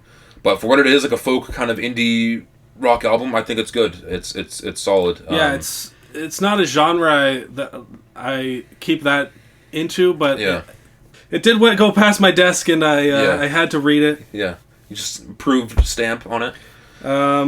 Yeah, I would say, like, some of the moments where it's, like, straight-up Irish poetry in a different language. Yeah. The quieter, folky moments might not always be the vibe, or it might take Right. The track First Time was, I think, one of the best, like, accessible rock indie ones. Francesca was a good track. The soaring vocals. I mean, he's an amazing singer. You can't hate on his singing game. Because I only really knew Jose from, Take Me to Church, like that kind of shit, like back in the day. Yeah. And listening to a full album, I'm like, oh yeah, you can really hear his like Irish accent in some of these songs, which I didn't really for sure. take into consideration, but it's cool. Yeah, he's tapping into his Irish roots for sure on this one. I appreciate it. Like, there's a whole intellectual layer that went way over my head, where it's like each song is about a different layer of Dante's Inferno, like the seven layers of hell. And you can kind of understand it well, how Eat Your Young is sort of a song about gluttony and like rich people like, sending their kids off to war and stuff like that. So I kind of understood part of that, but like going through the Genius, I was like, whoa, okay, like there was a whole other thing going on here. But But this is not like an Earl Shark's Teeth kind of thing. It's like that, no, because I have friends who are really into Jose, and who have told me a lot about him. From what I understand, that is deliberate. Like, he probably did think of that. No, yeah, for sure. Actual Dante's Inferno kind of thing. Yeah, there are like some lofty like Greek mythology references and Right stuff. on. Like, there's some real like intellectual heady stuff that kind of went over my head. But you don't need it to enjoy it either, because it's just it's just rock music, folk music, I guess. But yeah, I think we touched on a lot of the good songs on it. Dead air. Some good old Dead Air. All right. Cutting this. I guess I like indie rock now. We'll see. Yeah, maybe we'll see the next top 10 of next year, and it might all be some indie ass shit. He's hot too, a Hosier, if you've ever seen him. He's not a bad looking dude. All right, moving on. My number 6, Danny Brown, Jacob Mafia, Scaring the Hose. Okay, Volume that was 1. my number 5. Okay. This album took me multiple repeated listens at different times of the year to fully appreciate it. I listened to it once when it came out, wasn't for me. I listened to it another time, still didn't get into it. Third time, not yet. Fourth time was the charm, it seems, and then I just listened to it a whole lot the past few months, or maybe month and a half, 2 months, and it's fucking insane. It's nuts. Yeah, similar to you. Yeah, like I was a little scared by it. At first. And I'm like, am I a hoe? Like at first I was like, I might be a hoe. I don't know. I would say it's the best. It's my favorite in the category of like experimental. Yes, hip-hop. and it's the most like fucking interesting off the wall shit this year, I'd say. Really creative sampling that they use in the it. production's all the nuts. songs made by JPEG Mafia. Yeah. It's very like exciting, sort of a punk feel to it as well. Yeah. For me, like part of it, like the whole scaring the hose, it was just like such an interesting idea. Like, what are they saying here? Yeah. And like, there's the classic JPEG Mafia tweet where he said like, people who actually say scaring the hose don't actually have sex and pretend to be black online. Yeah. So it's coming at it from a critical perspective, right? He's not like, this isn't like an incel album. No, but it's very much like an internet album. Like a lot of references, deep cuts. But the thing is, I listened to, after I got super into the album more recently, I listened to an episode of the Danny Brown Show podcast that he has with JPEG Mafia. And he was like, JPEG Mafia was like, let's get the one thing straight. Danny's the one that's always on the internet sending me these videos of people dying and shit, and like keeping me up with the memes. Like JPEG's like not at all in tune with that shit, even though it seems to me that like JPEG's rapping about that more on this album. Yeah. So it kind of caught me off guard. Like on Lean Beef Patty, like they really He's dissing Twitter and that whole culture and everything. They explore the concepts of like controversy, free speech. Yeah. You can go from Elon to Ye in a week. Like, but yeah, the cultural references to these online memes and stuff that like has meaning to people he's kind of taking the piss out of it a little bit. I think that's what made the album really resonate with me as well, is when I really looked into the lyrics, because at first I was like, it's a well-produced album, but they're kind of just talking about nonsense. It's poorly mixed, so I can't really hear what they're saying either. Like, it didn't quite... I think that's part of the reason why it didn't quite grab me. But now that I've gotten more into it, I think lyrically it is really solid in a lot of those ways. JPEG has bars on here, Rittenhouse with the shot, I repeat. Referencing that fucking... Kyle Rittenhouse. Kyle Rittenhouse guy.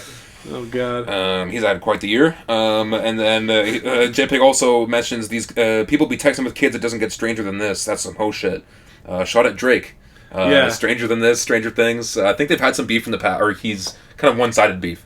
But... Well, it's like, this album is part of why I love the concept of it so much, is it's like, we're trying to take hip-hop out of the Drake era. And like, this music forcefully trying to drag it out. And like, I'm gonna say this, but it's kind of ironic, but I kind of mean it, but like, they don't really make music for guys anymore. Like, it's everything is so for everyone. It's for, Yeah, this is not for everyone, and at first I didn't think it was for me, but I've gotten really into it, and I think it's incredibly ironic that Ed Sheeran said this, but he was like, I don't know the secret to success, but the secret to failure is to try to please everybody. And it's incredibly ironic that Ed Sheeran is. He seems to be the guy that just makes the most derivative pop music of all time. He was trying to please everybody, but he's right in that, and that, like, if you try to water everything down to the point where it's trying to please everybody, then you're obviously not going to please anybody. So it's important to make stuff that you like, and to do and because there's always going to be people, as many hoes that have been scared from this album, there's probably many hoes who will love this album. There's like that whole I might get in trouble for this. There's that whole meme of like, she let me hit because I'm autistic thing. Like, it's true though. Like, there's many people who you're like passionate about. We've seen things hoes dressed up at Earl Sweatshirt concerts. Like, alright. There's like cosplay conventions and shit like that. It's the song "Scaring the Hoes." Like, it kind of explains this concept of that. Like, it's actually kind of misogynistic in its own way to assume that all women have to listen to like stupid, like bad music or whatever. But us guys, we got the good stuff. Like No, that's some incel shit. Like, it's like, oh, women don't get me because I like this kind of music. It's like, no, like, there are women who like this kind of music. Well, it's like, if you have such low expectations of people that you're like, well, you got to play some stuff that's more poppy, or then that's why things get so bad, because people haven't been exposed to, like, I like that this music kind of like freaked me out a little bit, and I liked that. I like horror soundtracks, like, it's just something interesting about them. That being said, not everything worked for the album on me. Yeah, a few moments that just like didn't quite hit, or just weren't as interesting as others. But which songs stood out to you? The first track, Lean Beef Patty, was great. I liked Scaring the Hose as well. The kind of like the clapping noises throughout, and like the like out of tune like woodwind instrument like inflections are like crazy. I loved it. Yeah. Kind of like punk aesthetics on that one as well. Garbage Pail Kids I thought was great too, like Japanese vocal samples. That was a nuts sample. Grimy, sludgy fucking beat, bro. Like, it's nuts. Great Danny Brown verse on that one where he's dissing rappers, referencing televangelists and selling dope. And JPEG... go ahead. Fentanyl Tester was one of my favorite That tracks. one's crazy. The kind of glitchy video game kind of beat. Kind of almost like a break beat almost with the sound. Yeah, like that beat like fascinated me. Like, how does this even work? But like, how do I want to dance to this? Yeah, I know. But I love JPEG's intro where he's just like, is it the meth, the weed, the coke, the lead, like, and like, it's very funny how they flip the Khalees milkshake at the end. Song. Yeah, that's crazy. Like, mostly what this album, like, sampling wise, like, it takes a lot of like gospel recordings and stuff, and like finds a new context for them that like there's a lot of stuff like kind of about religion and sex and mixing those kinds of things for sure. Using these old gospel stuff. Yeah. Well, even on the next track, Perfect, really killed it for me. Like, it's almost like a kind of like a sports highlight type beat, but like a dark version of it, like with the horns and shit. Yeah. Danny Brown has some crazy bars on that one. It's hard like a Sudoku, so I put it in her do shoot. Netflix and chill on a jailbroken Roku. You goof troops fucking with a loose screw. I'm gonna just shoot then yell out toodaloo. Yeah, crazy. Yeah, I like the kind of the track "Shut Your Bitch Ass Up" / Muddy Waters. Kind of like they each get their own like track beat to go off of. I thought it was pretty unique. J Pig with a lot of fucking pop culture references in that one. Mentions Tom Holland, Andy Kaufman, Truman Show, Prodigy, Dr. Dre, Eazy-E, Shia LaBeouf. A lot of internet shit like Kanye to the Say Cheese TV was an interesting one as well. Yeah. There's some Twitter page that I saw before that like just shows people dying and like the craziest shit. Like, how is that not taken down? It's got to be against the terms of service. Yeah, like I thought that over time, like we'll be listening to this album and it will like remind us of like all this weird internet era it's very shit. like, and it's kind of like it's reflecting on this era, on this. What is all this crap? Like all these Kyle Rittenhouse, like oh, I'm the Black Marjorie Taylor Greene, like references to like politicians and. You know, it's very specific to the time, but like in a good way, in a sense. You know, like it's I think like you said, you were going to be looking back on this and be like, "Damn, that was a crazy." But it's like they're trying to make sense of this. Like, where is like hip hop in this like online culture right now? And it does like it exposes a lot of the bullshit out there. Yeah, for sure. In the world, without like being all like hopping on my soapbox, like I'm going to tell you what the world is like kind of vibes, but like just in a clever way, you know? Yeah, for sure. Jack Harlow Combo Meal was another... That one's crazy. Completely different vibe song from the other ones, but it still worked. Yeah, like old school piano beat with like kind of one of those like old school, like what is that, stand-up bass or whatever? Like one of those huge ones. Yeah, upright bass. Yeah, double bass. Some crazy shit. But yeah, it's weird how they use gospel music and like 2000s era like R&B songs that they chop up and flip around. Yeah, it was on some wild shit. You have anything else on it? Yeah, no, I think that's pretty much summed it up. From what I understand, I haven't listened to the album, but from what I understand, that I'm gathering from it, from what you were just saying, is that it is to sort of like pop culture what hyperpop is to pop music, where it's like so accentuated and crazy out there, just taking pop music and cranking it up to 11 so it becomes a parody of itself. Yeah, to an extent. Like, I can see that. Yeah, like it kind of it's like kind of ironic. It takes it's ironic. It takes like these like all these crazy like everything that the internet is about, and then turns them all up and to the point where it's like it's making fun of it. Yeah, but it's also not like high horse, like holier than thou, like no, like we're dissing all this shit. Fuck this shit. Like we're so much better, more intellectual. Like it just helps. I don't know. They touch on it, and it just. And like I would want to go to one of these shows too. Yeah, like they're having fun with it. It's not like on some. They don't take it too seriously. Yeah, high horse in the best stuff. way possible. That's what I meant about like hyperpop. Is that like instead of going against, it's like railing against it. Like we're gonna exaggerate it in order to make fun to the of. Point where it's like we're gonna do it. We're gonna use a fuck you to the in the cleverest way possible. Basically, of like, okay, we're gonna play by your rules, and then but following it to the point where it's like. Well, it's like because a lot of like the smarter type artist people, instead of going the direction of making, like. Fucking Andre 3000 jazz, they're like, no, we're gonna make pop music, but we're gonna do it in a way that's smart and not like, you know. Yeah. I don't know. Well, in terms of just wrapping up thoughts on the album, like in terms of the process, like I was like, how did they make? Like, what was going through their minds while they were making this shit? And that's why I listened to that episode. And apparently, Danny was still like going through like crazy amounts of drugs and alcohol and shit, and was still like pretty low. Yeah. Well, he's sober now. But but apparently, like, this album has been, like, a year or two in the making because it was just so, like, Danny's like, I apologize for you having to put up with me, man, like, because I was so, like, we would sit down for, like, 6 hours, and I'd do, like, half a verse or whatever, you know, like, so, yeah, it's crazy the different sides of the coin from Danny Brown this year.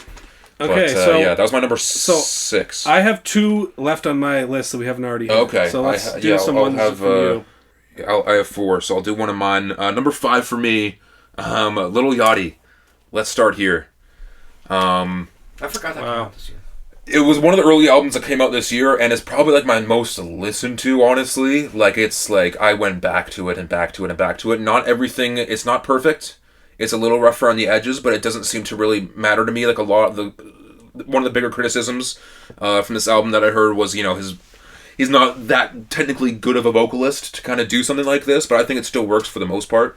It's like neither is Geddy Lee, but he's like, Yeah. you know what I mean? Overall, I mean, yeah, it's obviously new direction for Yachty. It's a kind of new, like, indie, psychedelic, Tame Impala.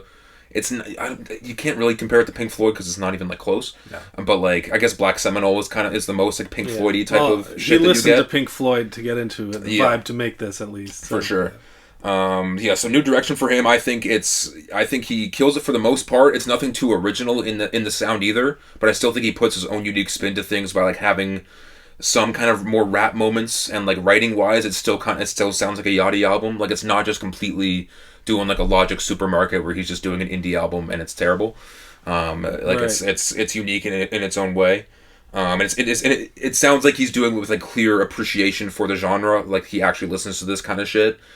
Like it's not just like, oh, this is the wave, I'm gonna ride it and just make some money. Like I think there's, especially with production wise, like a lot of interesting choices were made and a lot of people were obviously brought together this, and I think it was made with love overall, and it shows. I'd say songwriting isn't necessarily the strong suit on this album, but like I think production carries for even those low moments, and like and delivery wise and like his unique vocal inflections all throughout, I think make up for that as well. You can argue that he's biting off more than he can chew maybe with some of this shit. Like it's a pretty grand thing to do, and you can argue that it might not have, he didn't maybe knock it out of the park, but I think he could potentially even grow further with this sound and make some really even more interesting shit.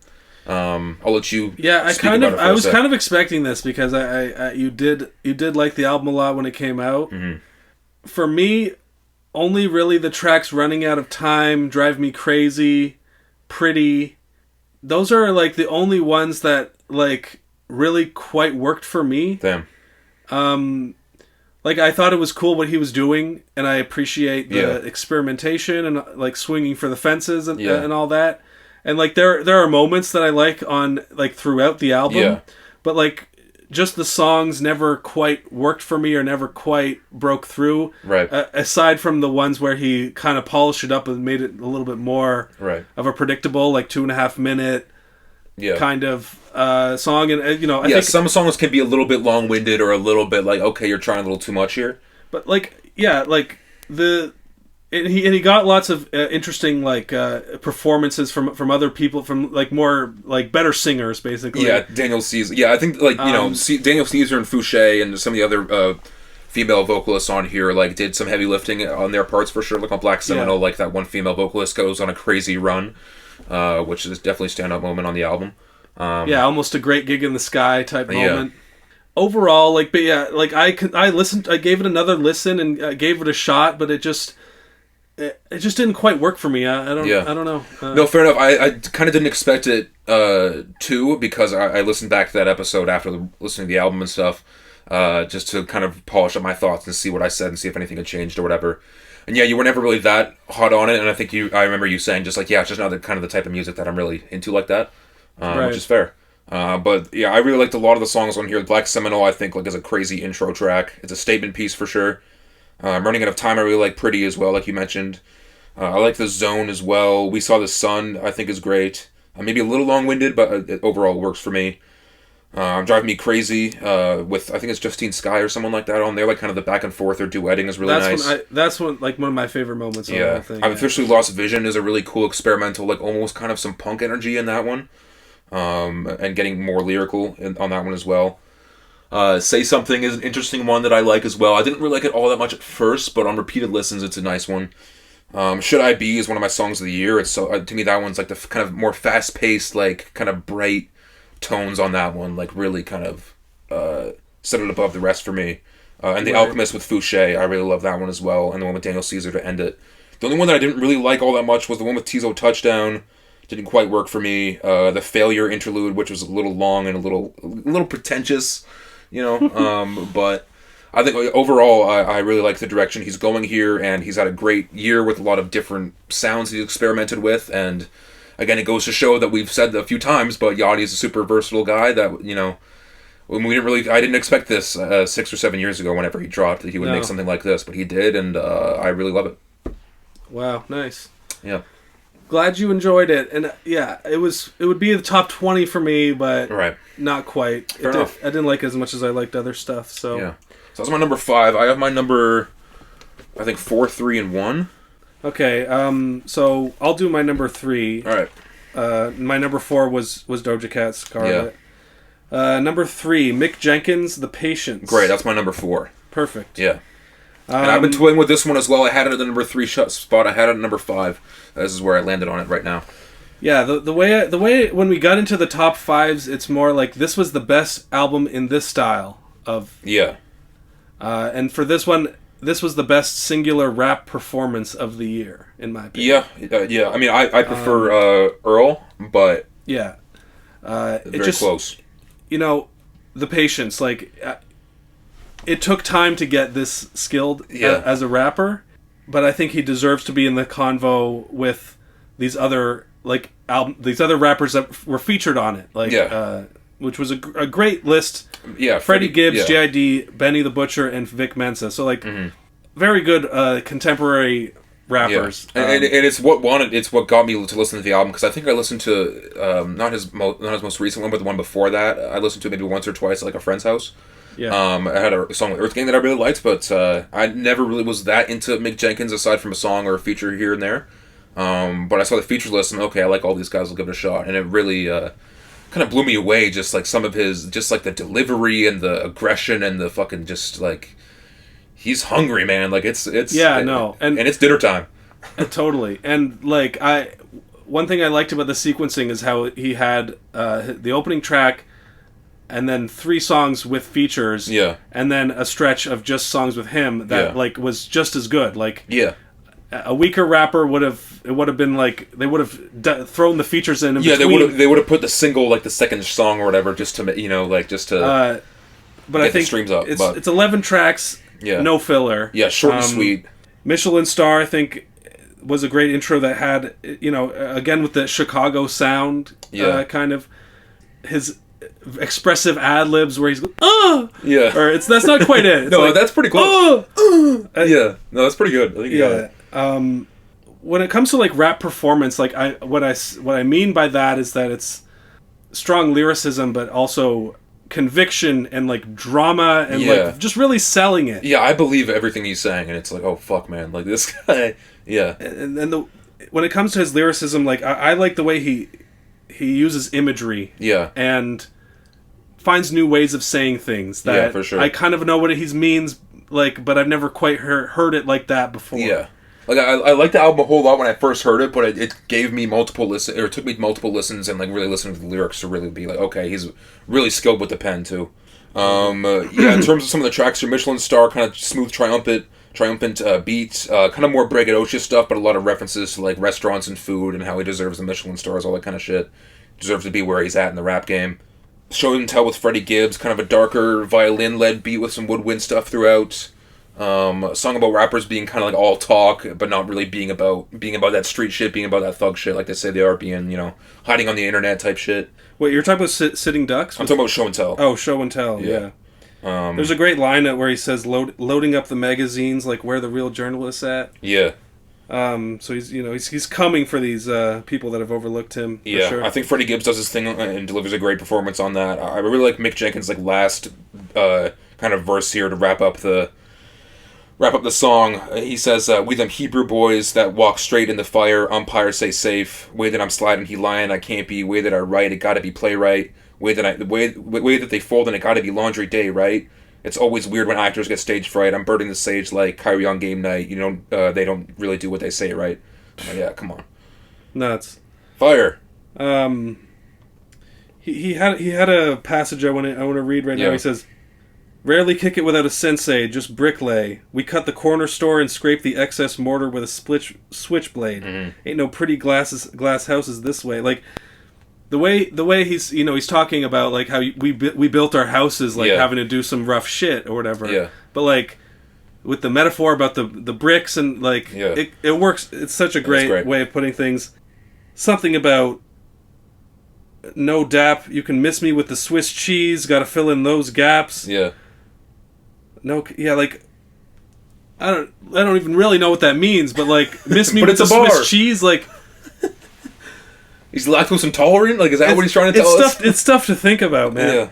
Yeah. Yeah. Sitting Ducks had a great thing about pyramids, the pyramid schemes and Yeah, the he had like atrocities. isosceles, yeah. Yeah, like Come on. we almost sound stupid now talking I know. about how good it is, but Him and Benny had good chemistry on that one. yeah, and Benny on that track said something, associates over friends because it'd be less expectations. Yeah. And that's why I identify you guys as not my friends, but my business partners. There's no friendship here. All strictly business. He did, I will say Benny did have a bar about Trump though, and he did. Yeah. He did vote for Trump. He's. I'm connected round the map like I'm yeah. Trump. I just want to throw that out there and see. Yeah, if and he had an ad lib see what behind you it. have It's to like say. Republican. Did he actually? I didn't even Yeah. think that. That's funny. Doing that Republican ad lib is kind of crazy in the stew. Smoke Breakdance was one of the singles that really got me into it with JID. Fucking insane, great song. Talks about kind of like using weed as a form of escapism, especially like in the black community and stuff like that. How it can be a double-edged sword, all that kind of stuff. Yeah, but A lot of great then there's a metaphors bunch and of imagery. songs by himself that are Yeah. great. Roy G. Biv, he does. Which was great like color theory. Like he went through had a bunch of bars about that kind of shit. Like he says here, they'd be pulling yellow cards on the squad all game. We just trying to kick it. Channel Orange got enough vibes. Can I be frank? Fuck the silver and blonde. Need them ebony flows out the white gaze and beyond. Ain't no more gray area though. That ain't the shade that we on. Like, how many different colors did he say there? Was he biting Rick Indigo from earlier this year with the song Indigo Is? Yeah. With the whole color theory stuff? Hey, call up our boy Rick. Shit. Was he biting you, Rick? Rick and Mick. Let's get a collab going. The song Pasta was like one of the, like, that was as far as like the emotional performance. Yeah, he's like, I can hear him sweating, bro. Like I can I can hear him like bringing rap back. Yeah. Like, you know? It's nuts. Yeah, and like the rest was great. Farm to Table, Yeah, Vic Mensa had a decent verse. Guapanese, like that was a crazy piano. Like that was one of my favorite pianos of the year, right there. And that's that track. unfortunate because that was a song that is this guy Stoic. He's on this song and maybe two others on this project. And What, he's Israeli? He's a YouTube producer. He's a YouTube producer and he makes great like YouTube type beats and like he's been my go-to like guy to rap shit on for a while. Yeah. And then as soon as I heard this song, I'm like, I have a song to this exact same beat, bro. Like, fuck. I'll still release it. Don't worry. Let me guess, who's is better? Honestly, I was singing mine the other day when I was outside walking, and I'm like, I kind of fucking killed it though. I don't know. Watch out, Mick. Yeah. You better have some patience. I like Mop as a closing track. He kind of gets into the whole theme of patience and how he kind of had to wait to get here. He couldn't rush the greatness, you know. Yeah, that was a cool outro, which is like becoming a bit of a trend. Is like doing a song on the album that's just like some straight up just you're talking, like just confessional kind of bars, like just imparting wisdom. Because I remember like Summer Walker had a similar thing at the end of her album. Yes, that's right. Remember that. Yeah, Mick Jenkins, shout him out. We'll definitely keep. So how many do you have? I have one left to hit that I haven't talked about. Number 3 and number 1. Okay. What was your number 3? My number 3 is Sampha Lahai. And this is one that I literally did the notes on, literally right before, like as you were coming in. I finished it up. All right, let's hear some notes. Even though like I've been listening to it like a lot the past few since it came out, and I urge you guys to listen to this. Like it's very James Blakey, Frank Ocean-y, like beautiful vocals, beautiful like really interesting rhythms and production, great poetry, great writing. So he goes into a lot of topics on this album, including alienation, individuality, growth. He's a new father as well, and that's touched upon, and how it kind of has changed his perspective, much like the Earl album. Talked about family and the connections with your loved ones. A lot of themes about time and wanting it back, and wanting a time machine, all that kind of stuff. And pursuing one's dreams as well. There's a good amount of variety on here. Some danceable tracks and some like kind of smoother ballads, like piano-driven shit. I think his strong and conceptual poetry, along with like really interesting and pleasing production, makes for just a great listen overall. It doesn't get boring. At first, I was like struggling because I listened to the album and I'm like, for the first time, I'm like, this is good, but I don't know if it's really going to stick with me. And then I kind of made myself listen to it more and more, and it's grown on me. It keeps growing on me the more I listen to it. Yeah. And I think it's fantastic. I'll get into a few of the songs quick. I did listen to it as well. Yeah. And I did like it. But I was like, this is like too advanced. This is like... It's almost too mature for my taste. It took me a while. Yeah, and it took me a while to fully appreciate it as well. He starts the intro track "Stereo Color Cloud." Starts off with some conceptual shit about love and his relationship with his baby mama. He has lines here: "Facing infinity, my demons fly and chase me on the ground. We grow a pair of wings and fly on high. The forest in the clouds, the trees are talking in frequency. Something close to sound. Hear them questioning." I'm like, this is like some Earl. Like, I could take that out of context. Earl could say that kind of poetry. You know what I'm saying? Like, he's a real writer out here. Spirit 2.0 is a nice, like, kind of track about being in touch with yourself, knowing when to ask for help on some positive therapy shit, positive thinking shit. Awesome rhythmic percussion on that one. Yeah, with these beats and stuff, like, I was like, how is he even doing this? Like, because it was all done on like some like MIDI like pre-programmed shit where he just like glitched the fuck out of some shit and he just like made a bunch of tracks like that. Because like the drums and percussion specifically are like super. They're very advanced rhythms. Yeah, super crazy. But I don't know how you would sing on the last episode. I likened, because we talked about this briefly on the last episode, I likened it to some like kind of Mr. Morale type drum patterns, you know. Yeah, because he was into some did remind me of shit that. with that. And Sampha was on that album as well. He had his imprint on that album for sure. Dancing Circles is one of my favorite songs. Great imagery on this one. Talking about, it says, madness sitting by traffic outside in London just waiting for you. Blackness, flickering flashes, looking at the ashes, look up and you're here in full view. We talk about life, talk about children, look in your eyes, talk about crimes, government lies, like ain't nothing new. Beautiful haunting track. Talking about, like, you know, regrowing a connection that he had with someone in his past and how beautiful that can be. Suspended, I like a lot about, you know, reminiscing in the past, some soaring vocals on there. Satellite Business is about wanting to be connected with other people in his life, how becoming a father has helped him. Jonathan L. Siegel, so he has a bunch of references to like birds and seagulls and stuff here. And I looked it up on Genius as to why, and apparently there's this book called, I think it's called Jonathan L. Siegel or some shit like that, and it's about like this, not a book, but like a novella or whatever, story about like this seagull that's like flying with the pack but has a desire to do his own thing and to break free from the crowd, and he wants freedom and he wants to chase his dreams and stuff, which is a lot about what's talked about on here as well. A lot of birds and flying imagery on here. So that's a great track. Inclination Compass is great. Only is one of the more danceable kind of upbeat tunes. I think it was one of the singles. It's more about kind of like self-love, doing things for yourself.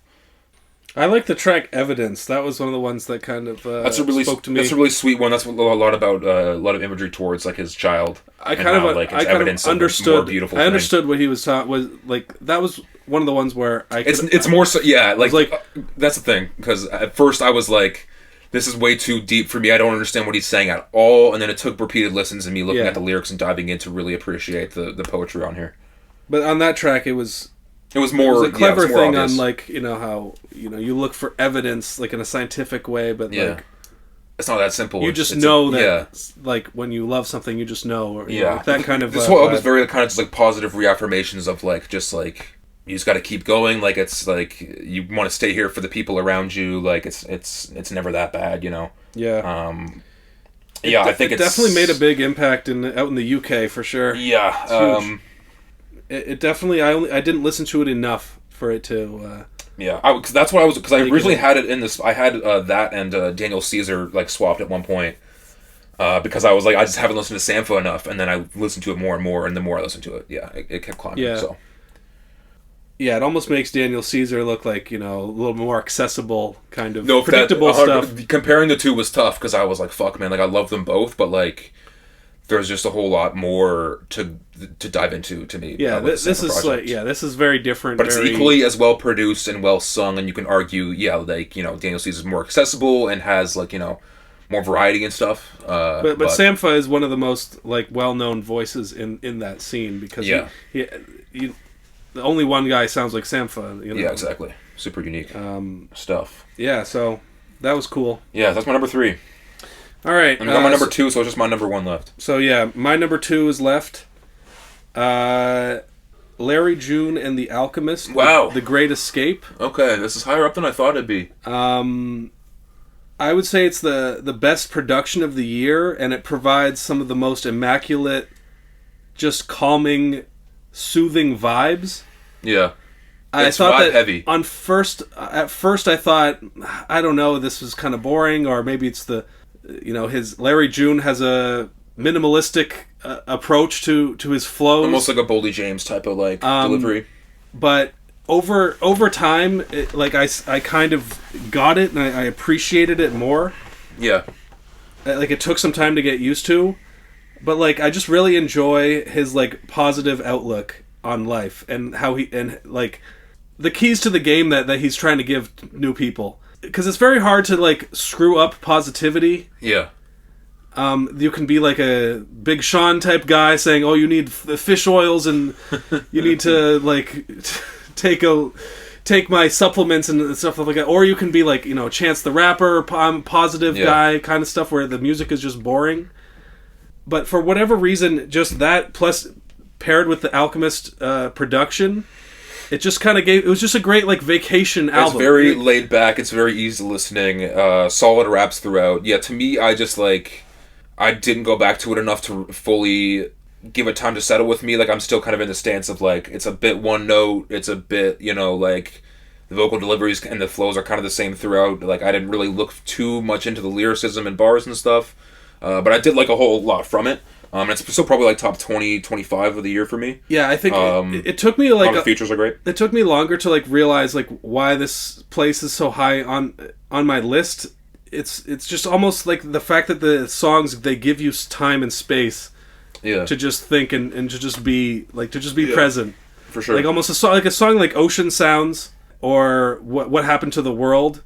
It's a very simple production behind it. Yeah. But like also Larry June, like he kind of like low key has a great hook game without putting so much big energy behind it. Right. He kind of comes out with like like in the Ocean Sounds, he's just I've been searching around, but I found real love. I found real love. It's just like on some real simple shit, but it just works for me. For sure. It's like a cozy blanket of an album, kind of in a way. And I don't dislike really any of the songs. I have them all still saved here. I don't go back to all that much aside from 8 or 9 Earthquake, Solid Plan, Palisades, Summer Rain, Orange Village. Well, this is a lot here now that I'm thinking about it. Yeah, well, Orange Village, that's the thing. Spanish. There's a lot in this album too. Yeah. It's long. Bargain Lightning, however you pronounce that.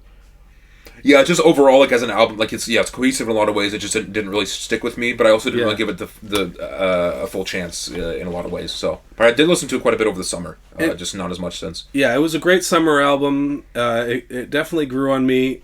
I think another thing that like it was kind of unique about was like that, like the bars about kind of like luxury lifestyle or just like living right and just eating right and just treating yourself like a good person. It's good stuff. But like in a way that doesn't feel gross or consumptive or like like bitter, or like, oh, I'm taking your fucking meal right out of your hand, like fuck you kind of vibe. Or most importantly, it doesn't feel like I'm better than you for fucking because I'm more positive about this shit and because I'm eating better and because I live like this, I'm better than you. It's not like that either. That's a big thing about it. It's like you could do this too, bro. Like Larry June, he's just so chill, but he wants to give us like good morals. Like, why would I beef with somebody when I could just make money and like just go hard instead?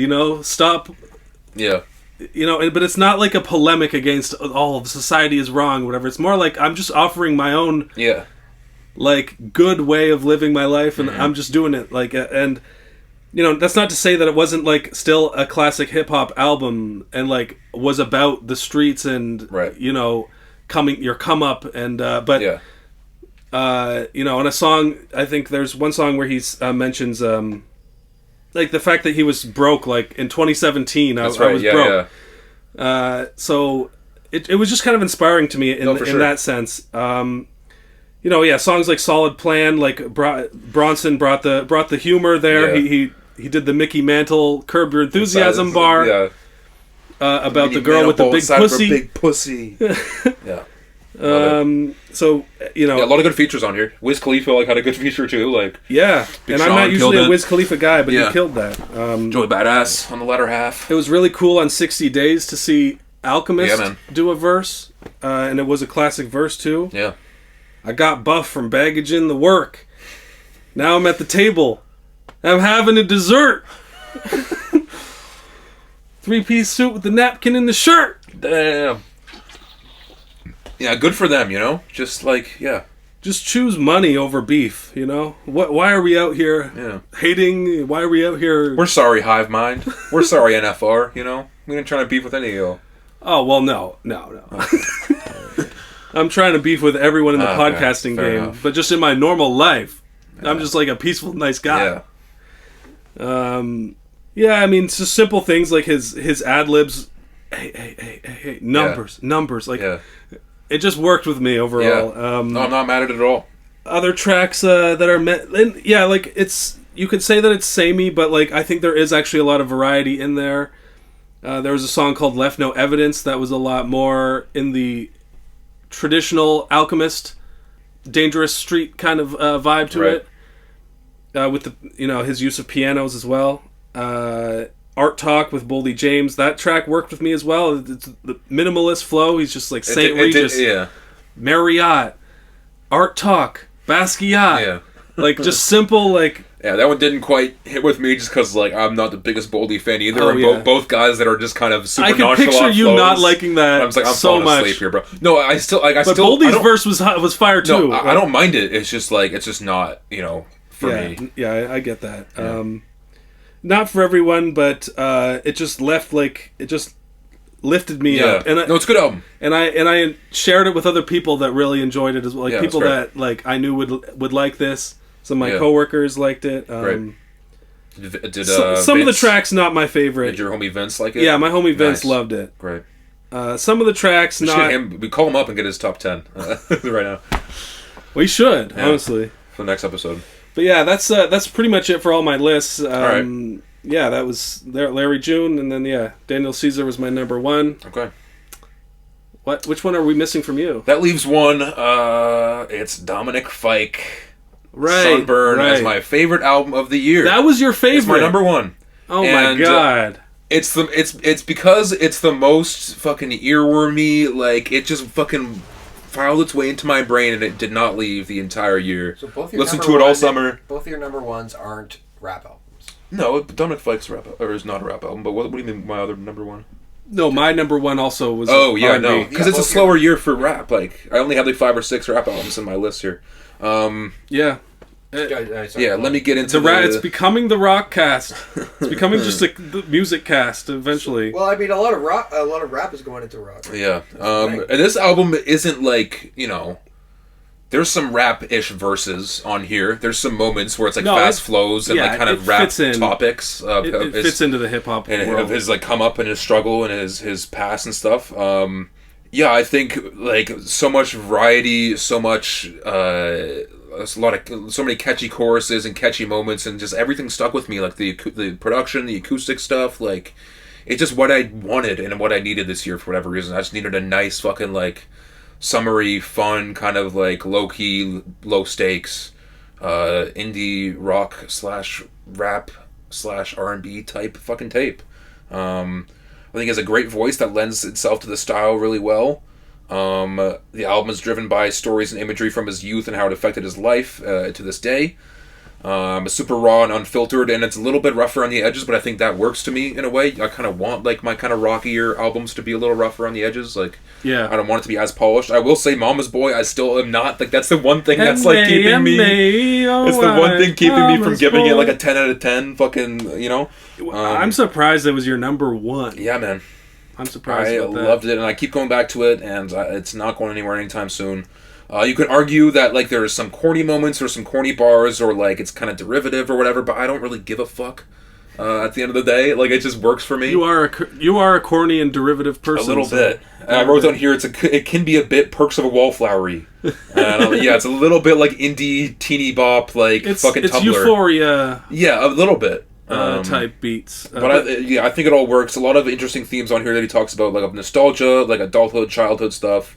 about young love and growth, relationship struggles, addiction, heartbreak, regret, all that stuff. Yeah, I agree that it did do a lot of things great, but for me it was more like the first 7 tracks or so that I thought were good, but like the second half of There's a few times where I just didn't get the second half. Yeah, he does like some things that don't quite work as well. Like the outro, "What Kind of Woman" is kind of just a simple like acoustic driven track, like him and acoustic guitar. His vocals are a little strained on that one, and it doesn't make for the best outro, but I still think it's a good song overall and well written. But yeah, going into some of the tracks here, I think it starts off with a fucking bang with "How Much Is Weed." He really is flowing on that one. Great rhythm, super fast paced. Gets lyrical with it. It's a cool tone. I like the whole chorus of "Photo Album," but the color faded from it. If I could go back and tell you how it would end, I would have done it. Ant Pile, we talked about this one before, how it's a kind of a cutesy kind of like, young love track about school and puberty and all that kind of stuff. It's kind of danceable. Think Fast with Weezer. Huge track for me this year. It was a big one, yeah. Even though it is kind of just like an Undone Sweater Song rip in some ways. He does a lot with it, though, and he has the kind of rap verse in it. Yeah, he raps it. I love that Louis C.K. scumbag bar. Yeah, no, it's crazy.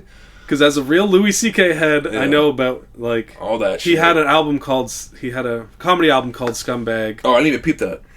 What? I was wondering why he was like Louis... Okay, he just doesn't like Louis C.K. No, but yeah, Okay, but also nice. in real life. Okay, dope. He was, yeah. I mean, he's not like he died. He's still around. Yeah. He's still putting out specials. Some lyrics on this one I like is when Rivers Cuomo comes in here. Those times we shared, they're yours alone, and when I'm dead, we'll all go home. They'll cry, they'll sing, they'll leave this place. This place to me was everything. What hurts, what stings. I saw her in the garden with her friends. And she says, and then the chorus comes in. A few in here, Sick and 7 Hours are kind of like nice, cutesy, like kind of like folksy, pop, rock kind of tunes, but I like them a whole lot. Dancing in the Courthouse is a hit. Yeah, that was a Mona Lisa is another hit to me. That's kind of where the album ended for me as far as songs that I liked. It keeps going. There's some of the more introspective, like emotional ones, and like where he really gets into like his troubled past, like 4x4 and Dark are on here, and I really like those.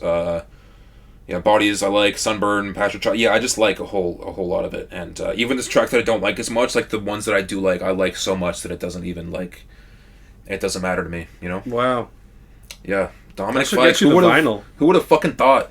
I got to see. I really would like the vinyl, but here we are with the CD. Wow.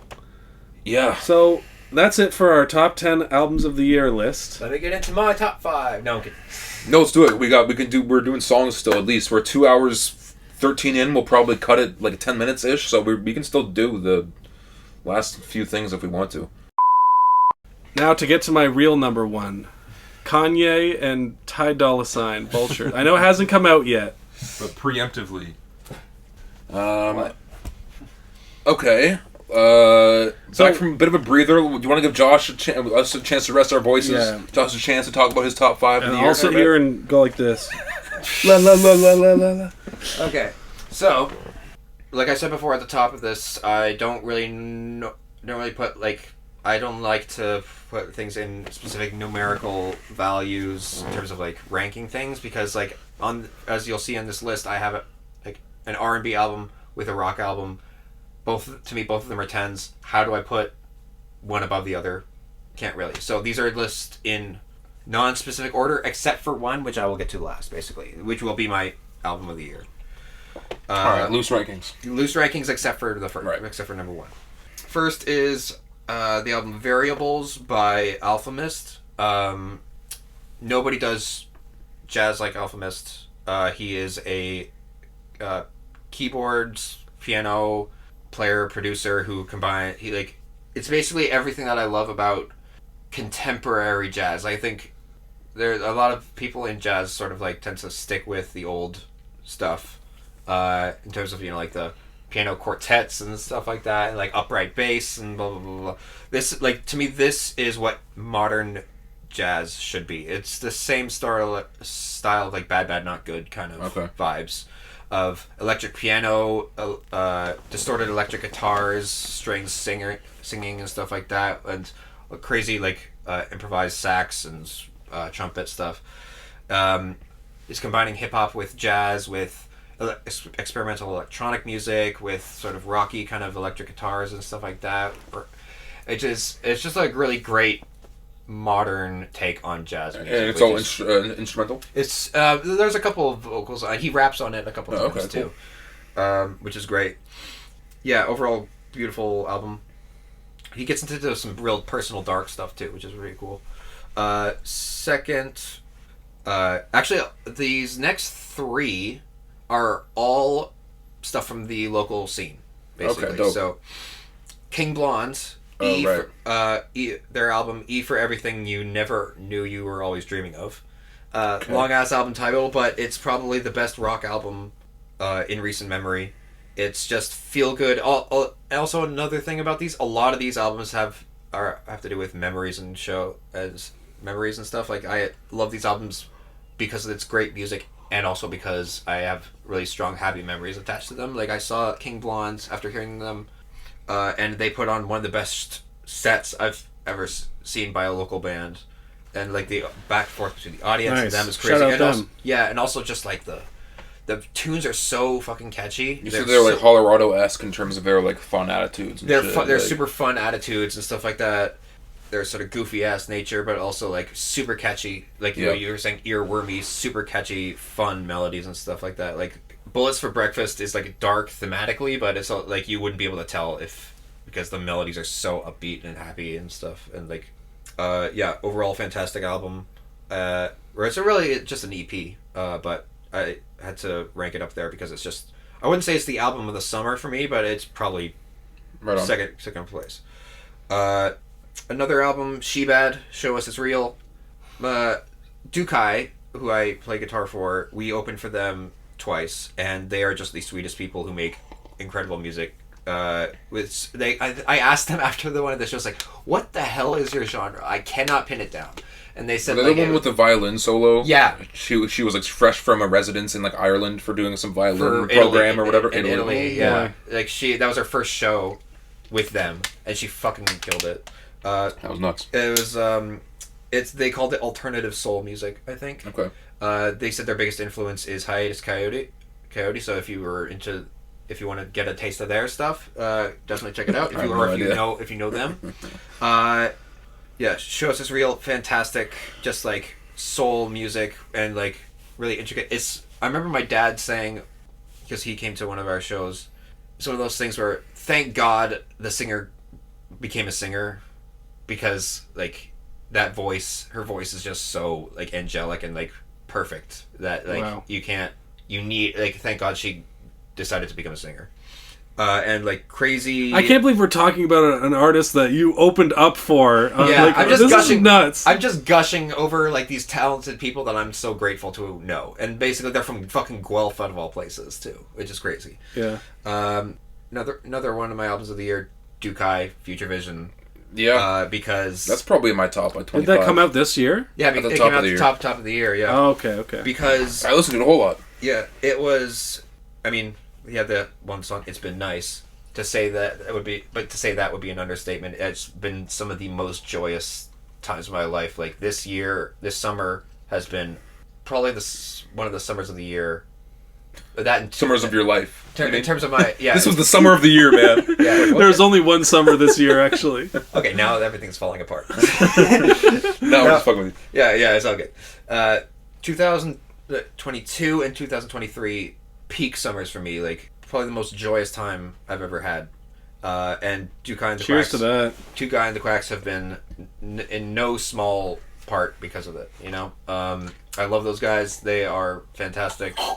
I'm so glad. Like it's one of those things where everything that has happened in my life has led to that point, and it actually really hit me when we were opening for Leilani and Kid Koala, and I found out later that Kid Koala opened for Radiohead at one point, and I'm like, if I had known that, forget it.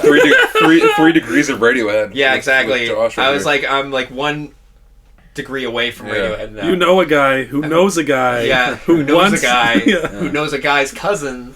But Congrats, man. Yeah. Sincerely. And thank you. And the album is great, and it's our listeners would probably like it. It's R&B. We got to get him on the show. classic, When the next time he 100%. puts out his next album, he got to be a part of the press releases coming on the Rapcast. For sure, absolutely.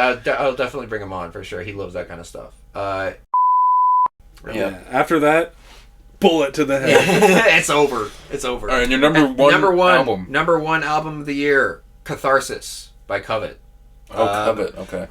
Yvette Young is my favorite guitarist Yes. on the planet, and this album solidifies that. Like, she does everything. She plays, she does composing, and the crazy ass time signatures just blows my mind. She's a virtuoso in every sense of the word, but without being flashy about it, without being like, look at me, I'm shredding kind of. She uses her virtuosity just to create better art and create more expression and get more emotion out of the instrument. It's like how the hell is this the same instrument that I play? You know, Right. It highlights everything that I love about Covet's music and everything that I love about rock, which is just dense instrumental passages with complexity, but without the sake of virtuosity, without the sense of the ego, like I said before.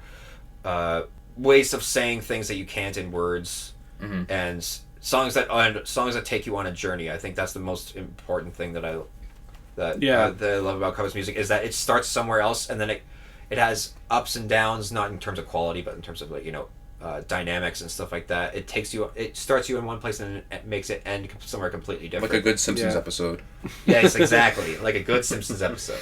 But that reminds me of like how both of our top albums were rock or R&B and genres where songs, they take you on a whole, like, it starts off as one thing, and that's something that's harder to accomplish in the rap world. So if you want to get like a beat switch, like the beat switches are probably the closest adjacent to that, you know. Yeah, well, there's an analog for rap music with a lot of these things, but for whatever reason, the rap stuff wasn't as prominent this year. But because we got such a great year last year. Yeah, I mean, last year was great. Kendrick and the rap wasn't not at its strongest this year, with the biggest releases being like Drake, Travis, and Nicki. The Thug album and the Lil Uzi Vert stuff, and all the the underground shit was still popping. Obviously, but it's Earl just and the Mick big and names. all these guys.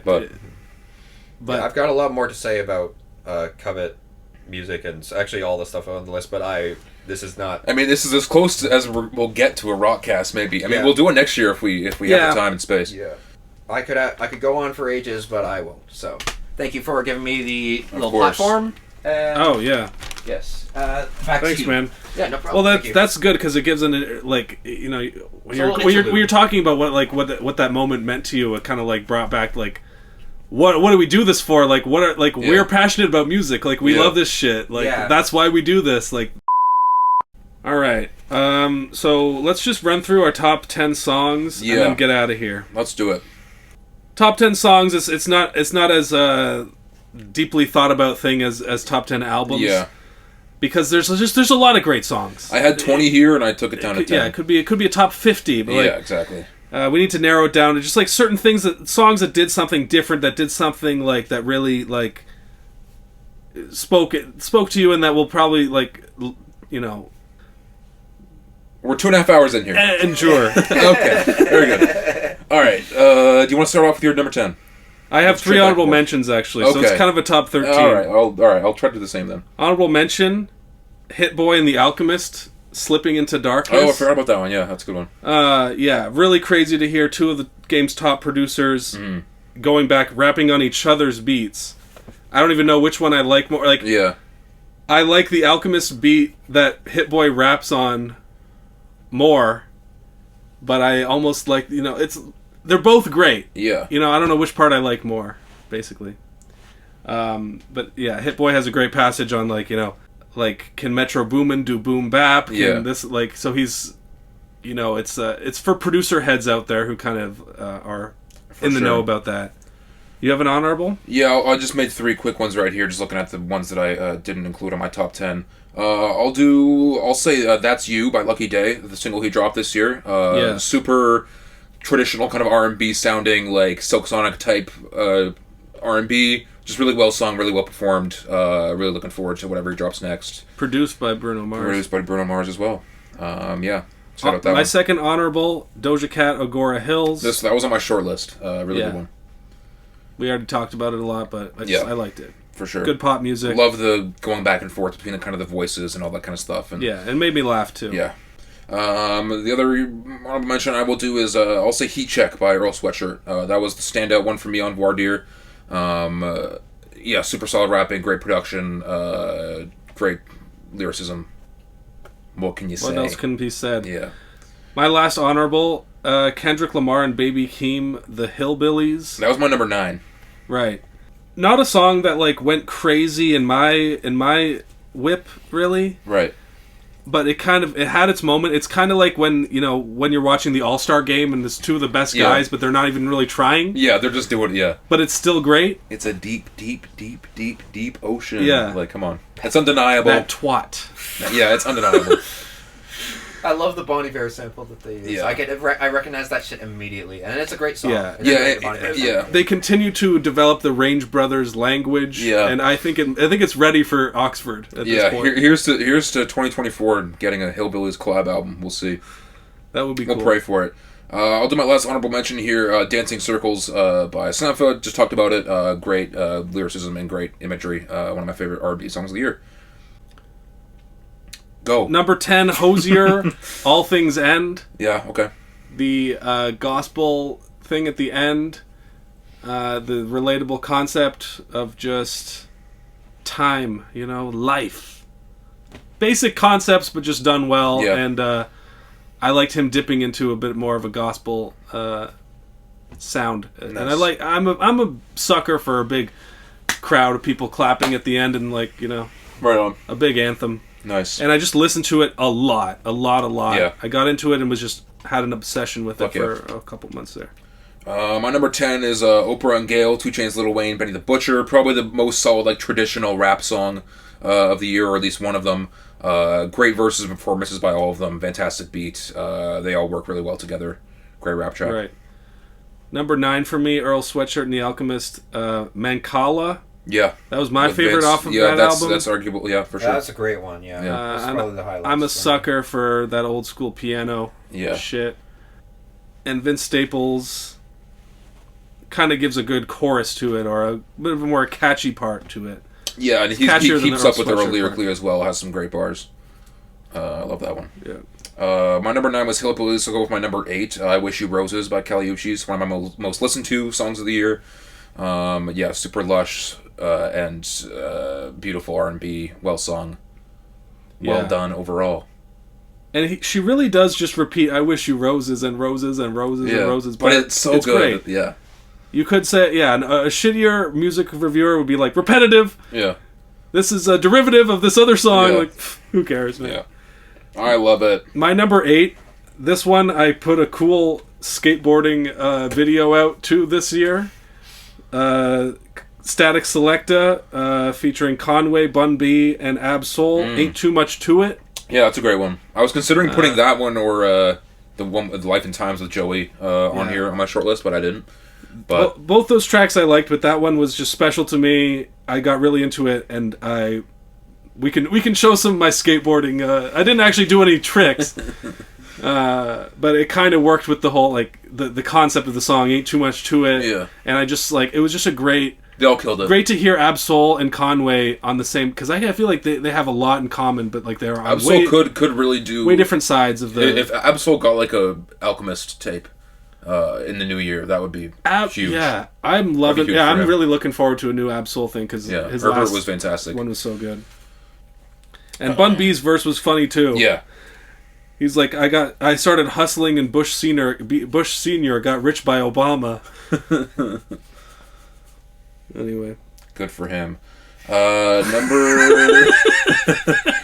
Number 7. Here we go. Hollywood Baby. 100 Gex. Love this fucking song. So good. So catchy. So fucking grungy. Crazy. So fucking. If any song should have been on the Barbie soundtrack that wasn't this year, it'd be that one. My highlight of that album for sure. And listen to it all the time. It's great. almost too much, you might say. Yes. Concerning amount. My Yes. number 7, West Side Gun featuring Stove God Cook's Kitchen Lights. That's a great one.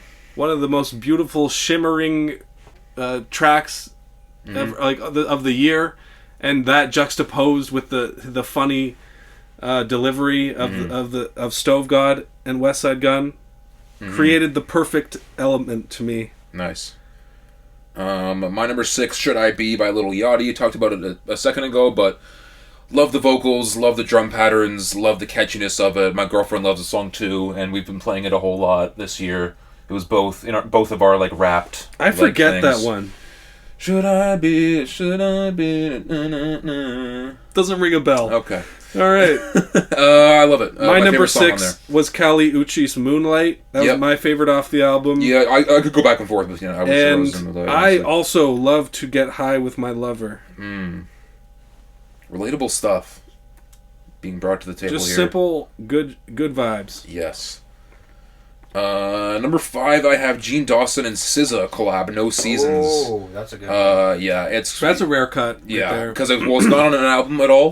But I loved everything about it. Their chemistry was great. The kind of just the build-up of the song was great. The topics they touched on, super nostalgic, super summery, kind of sad. Elicits a lot of emotions out of me I do enjoy a whole lot. I gotta go back and listen to that one. I loved that song. Yeah, I listened to it a whole lot when it came out, for sure. My number 5, Daniel Caesar, Always. Nice. Beautiful, tragic, deep, Yes. always being there, you know? Just like the Rapcast will always be there for you, loyal listeners. Yes, and you will be able to listen to it. Unless one of us passes away tragically. Why would you say that? That was my number 5. My number 4 is Sorry Not Sorry by Tyler, the Creator. Insane amount of fucking energy and depth and fucking just rapping his fucking ass off. Just going into it about how he's sorry about this, sorry about that, sorry to his mom for this, sorry Mother Earth for this, sorry for his ancestors for rocking the chains, sorry for his old lovers for the way he led them on, sorry for the boys he had to hide, and just the music video was great, and it was a standout track on an already great Deluxe He was hiding that came out this year. The boys? He was hiding the boys in a sense. He was hiding Yeah, boys. and that Tyler Deluxe thing kind of just because it was an addendum to the Call Me If You Get Lost thing, it almost got lost under the shuffle, but it is a very solid project. Yes. It felt like a good... Didn't feel right to put it in my top list. It probably would be up there, but it's more like a deluxe, so I kind of left it. It felt like a good fairy tale sort of closed the book. Yeah, exactly. It's a very And the music video reflects. yeah. It that. closes the chapter, and he's rapping his fucking ass off. So, what more do you want? My number 4, Travis Scott, I Know. Right on. Already talked about it, but just a catchy and fun song. Yeah. It's kind of has a dark underbelly. But also kind of danceable, clubby as well. It's about alcoholism, drug use, but in a way that's not depressing. Stuff. Yeah, it's fun. You can have some fun with it. We can laugh. Yeah. It off. Number 3, Think Fast by Dominic Fike with Weezer. Just talked about it.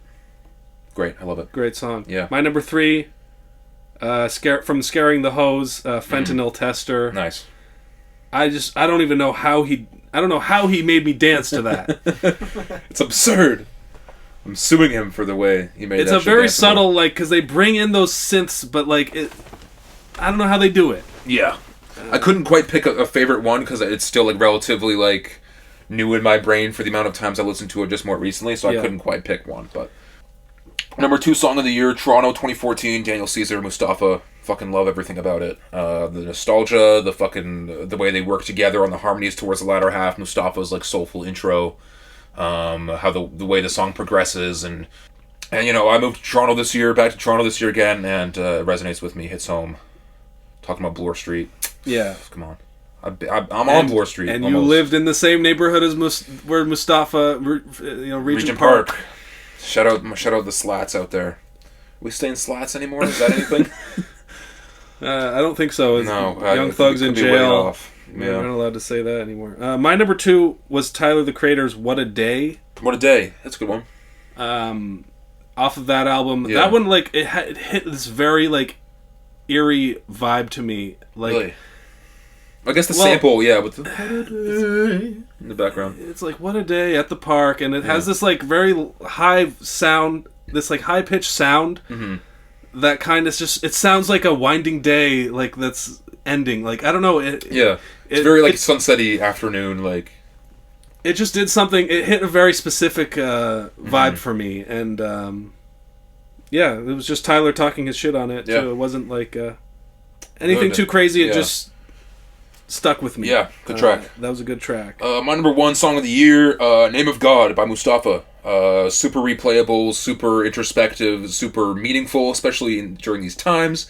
And I'm loving it, and I'm really looking forward to when he drops. Hopefully this upcoming year. Very excited. That was a good choice. Yeah. My number one was Thundercat and Tame Impala. Oh, really? No More Lies. Damn. That one really stuck with me. I knew you liked it. I didn't think you liked it that much. It brought the great parts of Thundercat and Tame Impala together. It's a really nice mix. And it was deep down a funny and true track about about kind of the self-exploring aspect, but in sort of a meta way. Yeah. Like, it's kind of making fun of these people that have these, the therapists and, like, relationships going on for 7 years and, know. But, it contains some very basic and universal truths. No, for sure. That's a great track. About just moving on in life and just, doing the damn thing. Yeah, it's super summery and fun. And I'm excited for a new Thundercat thing. Hopefully in the new year. Hopefully. All right, well, we've been talking for way too long. Holy shit. 2:45. But it was a big year for us, and there was a big podcast, and let's just end it already. And the next time you hear us, we'll be talking more about this shit. We'll be talking more about it in a retrospective way. We'll be getting into the nitty-gritties, the music videos, the fucking worst albums, the worst songs, the fucking worst trends, fashion shit. All of it. It'll be more of an open-ended discussion, less listy, more fun. And the podcast is going to be taking itself to new heights next year. Conquering the world! Maybe merch? I was about to say, look out for merch next year? Look out for my asshole that I'm about to show on camera.